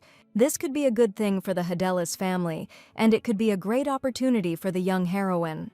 At lunchtime tea, the Duchess asked the gentleman if he had thought about what she had said last time. The mine seemed difficult to use profitably. The Duke did not understand whether there was any specific reason why she was interested in the mine. The Duchess said that she had been traveling for some time now, and that she would like to practice with a monk. She wanted to buy the mine at market price, but she was afraid that the Duke would not give his consent, but he agreed very quickly, and this was his apology for the rash words he had said earlier. Last time he realized that he had been completely reckless and had said something to his wife that he should not have said. The Duchess was glad that he understood this and asked him to take care of business today, and it would be problematic if he changed his mind. The gentleman promised to send the documents today, and the Duchess decided to tell him something. She confessed that this letter was from their joint daughter-in-law and not from a man at all, as he thought. In fact, the Duke would never have thought that it would be a letter from a young lady. He asked his assistant if there had been any news from Arkadas or his daughter-in-law, and if any letters had arrived. The assistant reported that no news had been received, and no urgent messages had been transmitted either. The blizzard was still extremely strong, snow covered all the nearby roads, and the heroes were forced to stay in the hotel. Very soon a letter was sent to the duchy, and it was from the Grand Duke. In fact, he was throwing a tantrum over some letter he wrote to his daughter-in-law, who had recently become quite close to the Grand Duchess, and he considered it too much. The young lady decided to answer only for Archid's sake, but in reality she would not answer him anything. Archid should now be in the coal mine, and a joyful Henry appeared in the doorway bringing some news.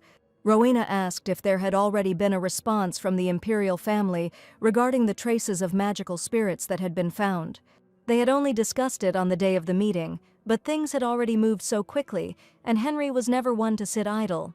The imperial family made an announcement and was ready to send an imperial delegation to begin the search, and Henry worked incredibly hard. Little Rowena imagined how their pockets would now burst with wealth that they would hardly be able to spend in their lifetime, and she could not keep such good news to herself. Just think, all the magical stones in the mine appeared only thanks to the spirits, and there were an incredible number of them. Only now did the young master think about it. The blessing of the spirits was truly amazing, and before, the mine was almost abandoned. The young lady came to the coal mine to tell her husband the latest news, and the joy from this news was simply impossible to contain. In his hands, she saw the very same watch that was ringing loudly and glowing with frantic advice. As soon as Rowena came closer to them, the glass on the watch cracked loudly, and the heroes looked at what was happening with incomprehension. Perhaps they were shattered into pieces by an unprecedented force, and the young gentleman could not understand at all why they suddenly broke. Only Rowena saw the truth. The little fairy was sitting right on the clock and wanted to taste the magic pollen. She hit the clock so that the fairy would fly away quickly and told her master that he simply had too much magic on his hand. The fairy pleaded that this was too cruel, and she carefully shook off the entire field so that the girl would not be caught. The failure was too close, and Rowena had to keep an eye on the little spirits so that they didn't cause trouble. Her master, seeing his wife, asked if she really came here to see him, and it seemed that every time he looked forward to it with impatience. Now he looked like an incredibly cute guy, and she simply couldn't contain her loving admiration. She admitted that she had some interesting news that she wanted to share as quickly as possible. The spirit's blessing could now be officially assessed, and Henry said he would be happy to welcome the imperial delegation when it arrived. The young gentleman was surprised that she had come all this way just to tell her this news. but the lady just wanted him to know about it as soon as possible. Since it was very cold outside, the young duke was worried that the girl might catch a cold and thought that it would be better for her to wait in the hotel, where it was warm. To make sure she was not in any way simple, he took off his warm ball and carefully wrapped it around her neck. He was sure it would help. The pleasant scent of the young duke's perfume permeated the entire scarf, and Rowena admitted that her hands were also a little cold. Archid laughed, and today it was indeed cool outside, and next time he promised to make sure his wife was dressed warmly. Archid gently took Rowena's hand to warm it. Her fingers were icy despite his best efforts to warm them with his warmth. They walked hand in silence broken only by their breathing and the soft rustling of the fairy's wings, who continued to accompany them. At that moment, Rowena felt embarrassed, and even thought that the young duke looked like someone who could easily get the attention of any lady. At the gate, they were met by servants whose faces expressed a mixture of relief and surprise, and the butler bowed. The maid immediately asked the lady if the journey had gone well and if they had had a wonderful time together. Chrono held a letter in her hands and, smiling at Lady Vivian, admitted that everything had gone just fine.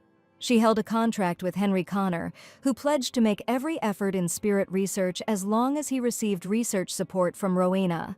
Now she had her first subordinate, and since she had returned, she decided to check her other subordinates as well. It was about a Kobe employee who met a lady and asked if she was very tired after a long and grueling trip. He had already heard that the lady had been looking for him as soon as she arrived, and she probably wanted to tell him something. The lady admitted that she really needed to tell him something important, and the matter was too urgent. By handing over the golden ticket, the heroine received approval for a vacation from the Grand Duke, and it was a vacation ticket. Rowena even wrote him a letter to free up some precious time so he could now enjoy some well-deserved rest. The golden ticket was a pass to stay at the most expensive hotel, a gift certificate to a 5-star hotel, which could be booked a year in advance. The Lord's assistant couldn't even believe her eyes and asked if it was a hallucination or if she really saw a golden ticket in front of her. Direct descendants of the family had spare passes. The hotel belonged to the ducal family, and this room was possibly booked for the young duchess. This must definitely be a luxury room, which you can't get into even if you have money, and the assistant asked the Lord to just pack her in his suitcase. Rowena had also already prepared a carriage so that Kobe could travel in comfort, and he was incredibly delighted. It was too generous a gift for him. Kobe rode beautifully, and Rowena was indignant. Did he really want to ride all the way? The young man simply did not know how to repay the young duchess's kindness, but she did not want him to feel any pressure about it. Rowena stated that the young man would simply have a lot of work to do upon his return, so he needed to get some proper rest. Kobe was a diligent and hardworking man, and he was always happy to take on important assignments if they were truly significant. He promised to do everything the young lady asked him to do, and he didn't even believe that he would finally go on vacation. Even Hannah herself envied the holiday in an expensive hotel, and she wondered how the young lords were doing. They were quite pushy, but they truly adored the young lady, and Hannah was absolutely sure of it. She admitted that the young lords missed her very much and had great respect for her. The conversation turned to the April twins, and Hannah asked if the young lady didn't miss the young lords she hadn't seen for a long time. Elian, popular for her hat-cat features and impressive physique for her age, and Kyle, who looked similar and was loved for his cool and intelligent aura. They both had terrible personalities, but were complete fools to the main character, and to Rowena it was a distorted love, as if they saw her as a deceased younger sister. It seemed as if Hannah had just given her an interesting idea that Rowena hadn't thought of before. She heard that the Duke and Duchess would be returning soon, and they should make preparations in advance for their arrival. The young lady saw it this way: the servants should greet the Grand Duke, but she did not want it to look too formal. If anything, she wanted to increase their affection points, and at the same time she wanted it to just be a warm welcome. After some thought, she realized she had something perfect for the event and was ready to make it a reality. Soon the Duke and Duchess arrived, and as soon as they stepped through the door of the house, beautiful pink flower petals showered down on them. In the living room on the stairs stood Rowena with Archid, holding signs in their hands, and the maid joyfully welcomed the return of the master and mistress. The torn plaque read a greeting to the beautiful Duchess Helen, and angels are currently searching for the missing goddess. Perhaps the children had indeed gone too far, and the Duchess looked at the greeting with surprise. The boy also had a sign in his hands, and there was an inscription about Demyan, who is worth falling in love with, and it is unlikely that you can leave him. It was the first time in the Duchess's life that her children had greeted her like this, and she was incredibly touched. That wasn't all. Archid was supposed to come out next. Now was the time to give him something nice. From behind his back, he took out a beautiful multicolored bouquet with soft pink and white flowers, and embarrassedly admitted that it was a gift for his mother. Young Archid waited for his mother and father to return, and for the first time the lady saw him so sincere. The boy's eyes were filled with an undisguised desire to be loved, accepted, to simply be a son, not an heir, a burden of responsibility. She realized that behind the mask of the future Duke lurked an ordinary boy yearning for his parents' love. This fleeting revelation broke down the wall that had been erected between them, revealing a vulnerable soul that longed for warmth and compassion, and she tenderly embraced her son and daughter-in-law. After such a grand welcome, Hannah asked the lady how she came up with such a brilliant idea. Everyone looked at Lady and Lord Archid. They were incredibly sweet, and the sincere emotions of admiration could not be hidden. Hannah said they even had to bring in an artist to capture the beautiful scene. Rowena was indignant. Did everyone really have to see how the young lord was nervous and gesturing with his head, and he was very worried? When Kobe came, she first thought about having him make a memory stone so that moments like these could be captured. Downstairs, the servants were bustling about. For some reason, everyone looked very busy, and all because of the upcoming important banquet. An imperial delegation sent by the imperial palace was arriving, so the servants' excitement was not surprising. This was a very important event for the ducal house, so everyone prepared incredibly for the meeting. The fairy told Rowena that probably because they had made a contract, their tracks were now easier to detect, and they were even able to materialize only after making a contract. These remains accumulate for a very long time before becoming magic stones, and fairies said that they could create magic stones when they ate dolphins. So, the heroine found the goose that laid the golden eggs, and the fairy was indignant at why she treated it so recklessly as a talent. After such a pleasant meeting, the Duchess looked incredibly kind, and she looked at her daughter-in-law in a completely different way. Today, a stranger was walking next to her, a man the young lady had never seen before. The Duchess introduced the head of the delegation, a man she had known for a long time. It was Duke Douglas Ethel, an influential and famous gentleman from the Ethel family. Rowena realized that they were talking about the family of the villain Catherine, about whom she had read a lot in her favorite novel. He smiled and admitted that he had already heard a lot about the young lady, and Elena had praised her so much that her mouth had even gone dry once. Hearing this, the Duchess became embarrassed, and only now did the girl realize that she really treated her very well. Douglas said that Elena had praised her, and he had heard that the lady had done something quite impressive at the last festival. And in fact, he would very much like their Catherine to be at least half as much like a young lady as the Grand Duchess.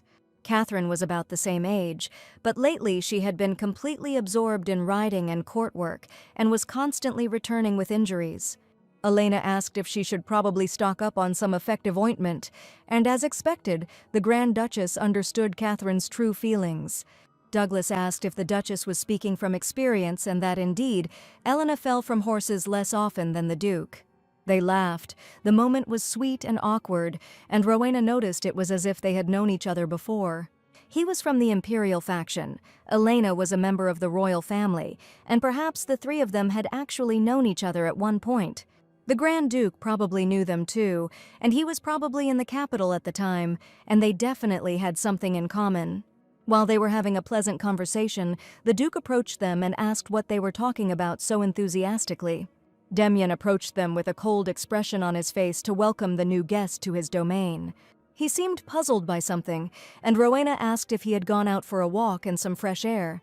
The Duke went out to rest a little but ended up even more tired, and now he saw Douglas, whom he was definitely not very happy to see. He asked if he and she had experienced any inconveniences during their stay or trip, and noticed the gentleman's tense face. Douglas admitted through clenched teeth that he was glad to meet an old friend after so long, and it would be great if this friend did not throw away his letters. Mr. Demyan admitted that even if they were friends, it would be impolite to continue to maintain contact with a married woman, and there was clearly a tense atmosphere between them. They say you only see what you want to see, and you warned both eyes not to twist the pure friendship between him and Elena. Like two animals, they pounced on each other. Demyan did not consider this pure friendship, and asked why he continued to hang around Elena even now. Elena covered the girl's eyes with her hands so that she would not see the terrible scene of two grown men behaving like little children. The Duchess was indignant and asked not to do things that could be misinterpreted in front of the child, but the heroine really wanted to see it. She asked Demyan if he had dared to touch her letters, and the young man declared that it was just a mistake. In fact, letters from Douglas were constantly arriving for Elena, and each time he secretly threw them away and burned them. Demyan asked if she really considered him so petty, and the Duchess was sure that everything was happening because of that very mine. The Duke tried to change the subject and began talking about his constantly painful stomach, and Elena expected nothing else from him. Douglas decided to leave the pleasant company so that the little girl would not see their quarrel, and so that the scandal with the Duke would not escalate. He approached the Duchess and confessed that if she ever came to the capital, he would be happy to introduce her to his daughter. She's a little clumsy, but she's a good girl, and he was sure that she and Laura would become good friends, but the heroine knew that she was a villain. If it had been the hot-tempered Rowena, perhaps they would have found common ground, but this time the young lady did not want to get involved. To end this madness as quickly as possible, Rowena said quietly, her legs were starting to hurt from being outside for so long. Demyan wanted to accompany her, but the Duchess decided to do it herself. Turning around, she took the little girl by the shoulder and decided to accompany her herself, and it was immediately obvious that she looked exactly like her mother. The weather that day was simply wonderful, everything was going great, but sitting opposite Duke Rowan, she didn't understand why it was stuck there, as if in captivity. He seemed to want to talk to her personally, and asked if the young lady thought the Grand Duchess was upset with him. If he had decided to take pity, he could have cut off a piece of cake first, and Rowena admitted that frankly she was not aware of their relationship. The Duke was worried. It seemed like she had been avoiding him lately, and was he really only noticing this now? Demyan even thought that it was because he diligently burned all the letters until his voice was gone that he suddenly decided to remember about the Duke. Finally, he cut Rowena a piece of the fragrant cake with fresh strawberries that she had been drooling over. It was as if he didn't want to give it to her right away, and as soon as the girl held out her hands, he stopped for a moment. And should this piece of cake really go to her for a reason? And suddenly Demyan declared that he wanted the girl to watch the Duke. It seemed that the man was strangely lenient towards him, and the Duke had probably already come up with some kind of plan. Rowena asked if he was trying to bribe her with just a cake, but at that moment, Demyan put a pink book with a golden lock on the table. It was a diary into which the heroine poured blood, sweat, and tears, recording everything from Rakid's birth time, height, and blood type to her secret tests on a seal. And from somewhere her diary appeared in the possession of the Grand Duke, and in order not to reveal herself, the lady declared how she had simply lost it long ago. Demyan wasn't going to give it away just like that. He installed a lock and picked up the diary on his land, assuring that it now belonged to him. The diary was only needed until Duke Ethel went home, and if the girl fulfilled his request, he would give it to her immediately. Even though the diary originally belonged to her, the Duke insisted he found it first, and Rowena just wanted to finish him off right then. Keeping an eye on the Duke turned out to not be that difficult. Having mastered the art of watching Archid, it was incredibly simple, and Rowena handled it with ease. She had to report information about where and with whom she saw this man, and with whom he spent time most often.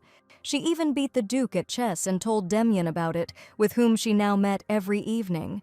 The Duke didn't understand. He could play chess too, but for some reason the Duchess had never done it with him before. The girl offered to play together, but the Duke knew that if she lost, she would definitely start to freak out. Since he looked exactly like Archid, and when he acted like that, she wasn't even angry anymore, but the observation seemed more like an excuse, and he just didn't want to leave them alone. Come to think of it, Mother and Duke Ethel seemed to get along well, and Demyan confirmed that the Duchess always got along better with him. Rowena wasn't so sure about that, and in her opinion, her mother felt much more comfortable with Duke Ethel. Demyan couldn't believe it and realized that the young lady seemed to be enjoying her little game of being the observer. He sighed sadly and asked what a child could understand about the affairs of adults, and he was sure that the girl had imagined it all. The Duchess really got along well with this man, and she was probably just jealous of the Duke, but she couldn't understand one thing: why she married him when there was a man with whom she enjoyed communicating. The story became increasingly confusing, new facts emerged, and the heroine desperately tried to figure it out. Today she decided to do some flower arranging, and the maid was surprised because it was rare to see a young lady doing such an activity. A nobleman must develop various cultural skills, and the maid wondered if she was not waiting for the Grand Duke and looking out his window. Rowena was indignant at how Vivian could speak so easily about her mistress's personal life in such a way, and did not even notice that she had huge thorns on the rose stems. The little girl pricked her finger, and perhaps the maid should have warned her in advance, and the girl could not hold back her tears. Vivian ran to get some healing ointment to quickly stop the bleeding, and the lady was left sitting alone. A young gentleman came running to the screams, asking what was going on, and saw drops of blood running down his wife's finger.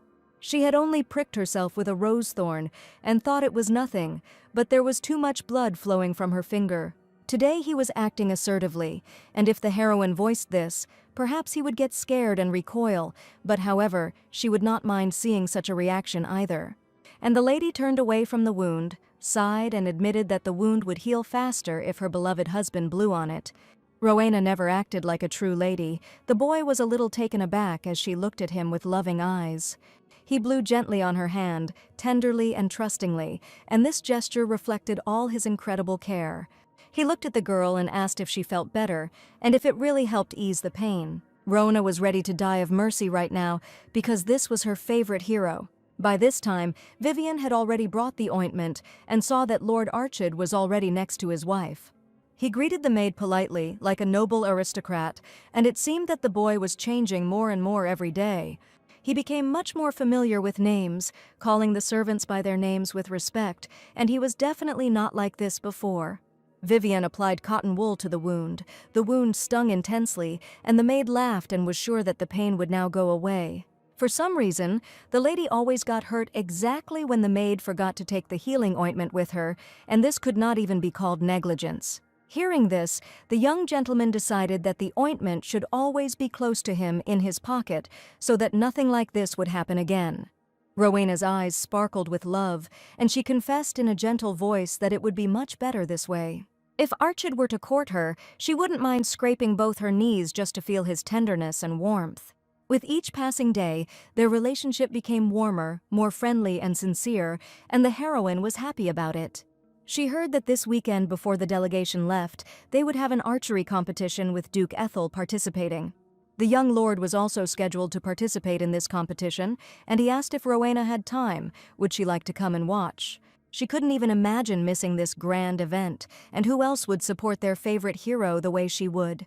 Rowena even prepared a handkerchief in advance and admitted that she embroidered it every day, pricking all her fingers, just so that her beloved husband would be happy.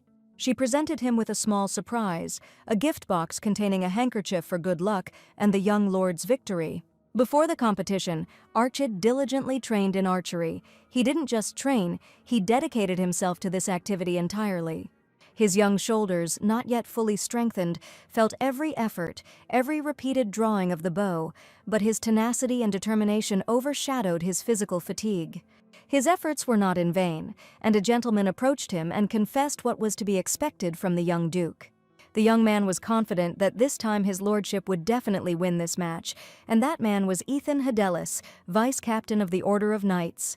The boy was not so confident in his victory, and she thought that Ethan was simply flattering him because he was the son of a ducal family. He had a long way to go if he wanted to surpass his father. The vice captain had become his fencing instructor by order of the Grand Duke, but the boy was still worried. Considering that the young duke had spent almost the entire past year studying day and night, his physique was surprisingly strong. If he had proposed in the same spirit and even awakened the family's unique ability, he would undoubtedly have become the head of the family with a brilliant future. Ethan believed it to be absolutely true. His lordship the Grand Duke had been an outstanding archer from a very early age. Since Duke Ethel loved hunting, his skills must also be impressive, and yet, as long as Archid wanted it, he could very well win the match. Around his wrist was tied that same scarf with the embroidery of his smiling face, and it was something more valuable than an ordinary talisman, the first gift from his wife. Ethan had heard that the young master's relationship with his wife was strained, but now he realized that these were all just baseless rumors. I was sure the Duke would take first place. The boy smiled and admitted that he was completely determined and really believed in his first victory. The flags towered majestically over the training ground, where everyone had already taken their seats to watch the performance. Shouts and loud applause filled the air, and colorful confetti flew over the stage as a sign of a wonderful celebration. Rowena was sitting in the stands, eagerly awaiting the appearance of the young lord, and it seemed that the participants had already begun to come out. To Kyo's great surprise, Her Grace Duchess Elena was the first to come out, and she certainly didn't expect to see her there. Rowena didn't understand why her mother was wearing an archery uniform, holding a bow and arrows, and standing on the training ground. The maid said that the Grand Duchess had loved archery since her youth and was very skilled. At first it was just rumors, but they say she ties up people she doesn't like, puts an apple on their head, and trains that way. Perhaps the Duchess really was a terrible person, but it didn't matter now, because her favorite hero finally appeared among the participants. Rowena sighed in admiration and immediately saw the small bandage on his wrist, and it was him, her gift. Arkid felt her gaze on him, raised his hand and showed that she had her talisman in his hand, and it would definitely help him.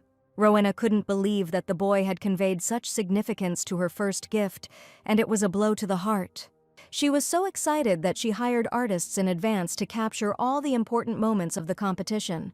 Today, Duchess Elena was a little nervous before the performance and felt a little confused. Her hands were shaking and her gaze was a little downcast, and as he approached her, the Duke immediately noticed her worries. Demian approached her and admitted that she shouldn't overload herself like that, and that she had been busy with work all this time.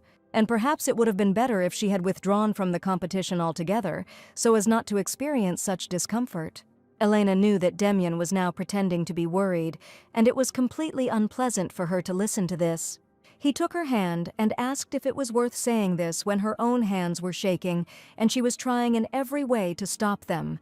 She had never seen or expected support from him, and pulling her hand back, she declared that she was perfectly fine. And does Demian really dare to come up to her and say something like that before the start of the competition, when it was his fault that she once got injured? The young man smiled and said that he simply did not want to defeat an opponent who was not in his best shape. Demian had already gotten on her nerves quite a bit, and the lady said through her teeth that it would be just great if he left her forever or finally died.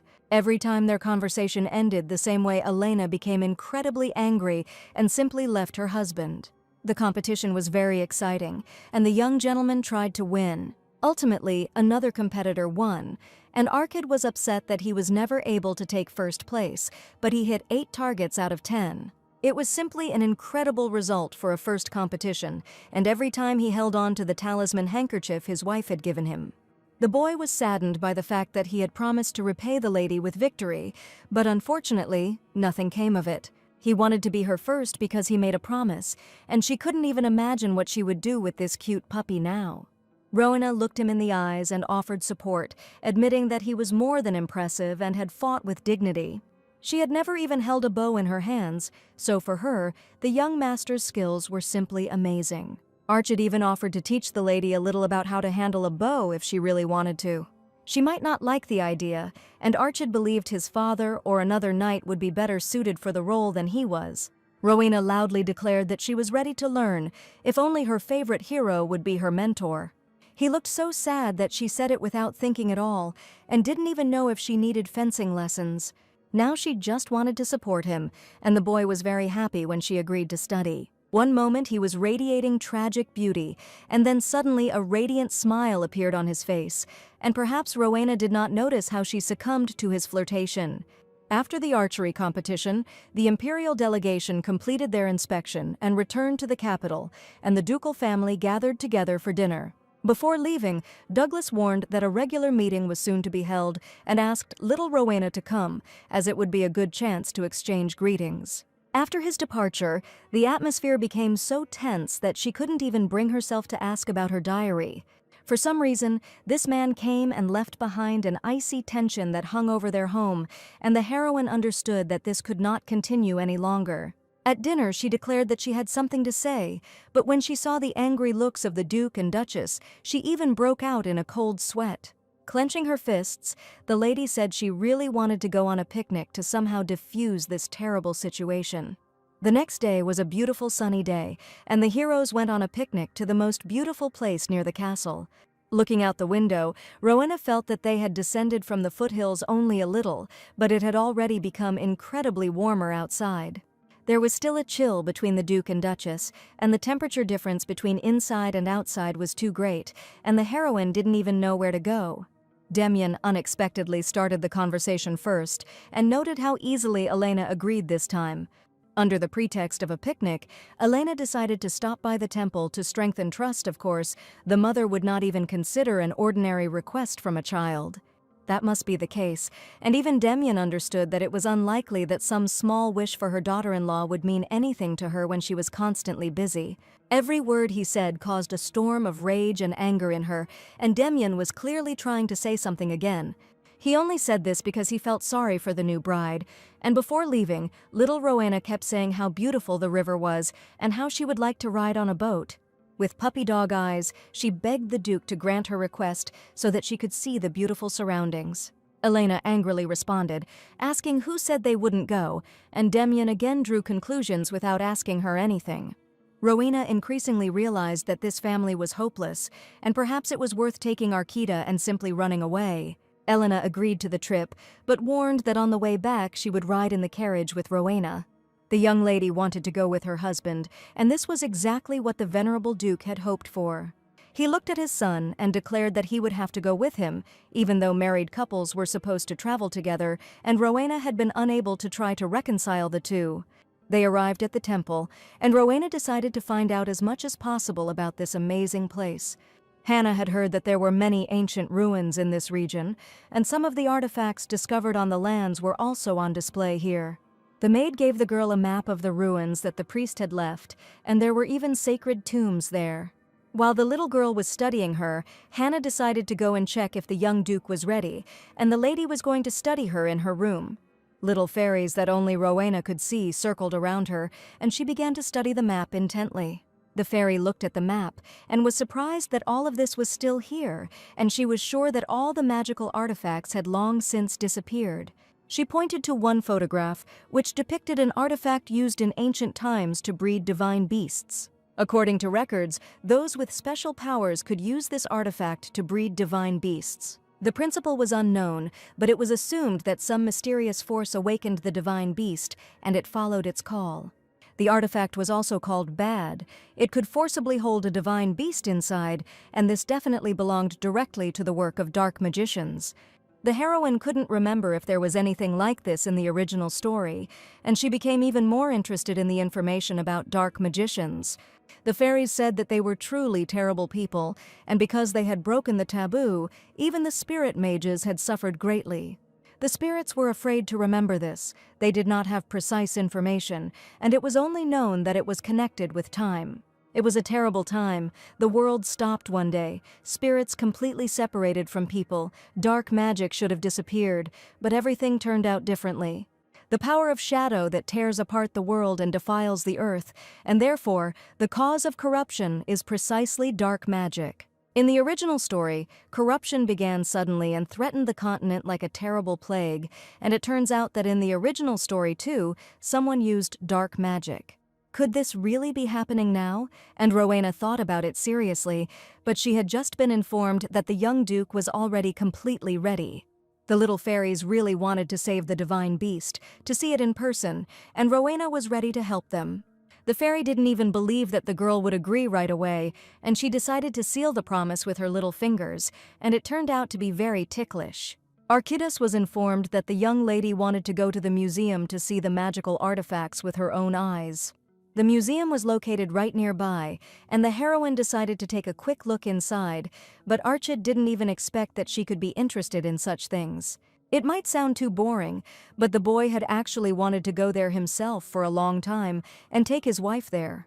Her father and mother were busy with work again. It was useless to ask them for anything, and Rowena decided to choose her own entertainment. The heroes had to stay here until tomorrow, so they had plenty of time to study the magical artifacts. Only because of this trip could it be called a date, and the lady was touched that it was their first date. In any case, it was great to get out and have some fun outside the castle, and it would probably be more accurate to call it a family trip rather than a date. She found it incredibly sweet to look at the young gentleman, at the corner of his mouth, and again he said that he had never gone on a normal trip before. Of course, if he had a choice, he would rather do it together, unexpectedly for himself. The boy said this out loud. These words did not bother him at all, and he admitted that the presence of his parents was a great distraction from family life. And right in front of Rowena now stood the young master, Archid, whom she seemed to not know at all. To be honest, Archid said he would like to be alone together more often, and she had never heard such words before. He was so cute that the young lady wanted to scream with happiness, but for now she just held on with all her might. The attendant prepared the carriage, and in an instant the young gentleman's speech was cut off. He was probably very embarrassed, and hiding his shyness and red cheeks, he turned towards the carriage. Even his ears were glowing with a bright fire, which could be seen from afar. The heroes arrived at a huge, magnificent museum where mysterious history and magical things that cannot be seen anywhere else were kept. Suddenly, Rowena noticed something. They had been walking next to each other all this time, but the most important thing was something else. It was a little dark here, and under the pretext of darkness, the young gentleman held her hand tightly, and it was very pleasant. The young lady laughed. She must have been a pencil in a past life, because strange thoughts constantly visited her. At the end of the hall was the very artifact that the little fairies had spoken about when they were looking at the map. On the stone-like steel, there was a sphere that looked like a normal piece of rust, and it looked like one of those pocket monster catching balls. The fairy flew up to the artifact and began to peer intently at its bizarre pattern, trying to discern something. Luckily, there was nothing here. The artifact was completely empty, and it was good that the divine animal managed to escape safely, and Rowena was sure that everything would happen exactly like this. These artifacts looked like old junk, and if the young master had passed by, he would not have even realized that they were magical things. Looking at the sphere, the young gentleman felt like he had seen it somewhere before, and that this sphere was similar to the object that was in his father's office. Archid remembered the Duke telling how the antique dealer had deceived him and put it in a box. It was the same sphere, and the patterns were even exactly the same. If the Duke believed he had been deceived, perhaps it was simply a forgery made by an antique dealer, or perhaps it was the other way around. There were some mysterious markings drawn on the floor in front of the pedestal. The lady felt somehow strange. It was something similar to the object of a dark magician, and could it really be in the castle where she now lives? Perhaps Rowena was wrong, but she knew one thing: things wouldn't work out that way, and when she returned to the castle with Archid, she would definitely ask the Duke to immediately throw out the strange thing, which could be the source of dark magic, and she would have to find out.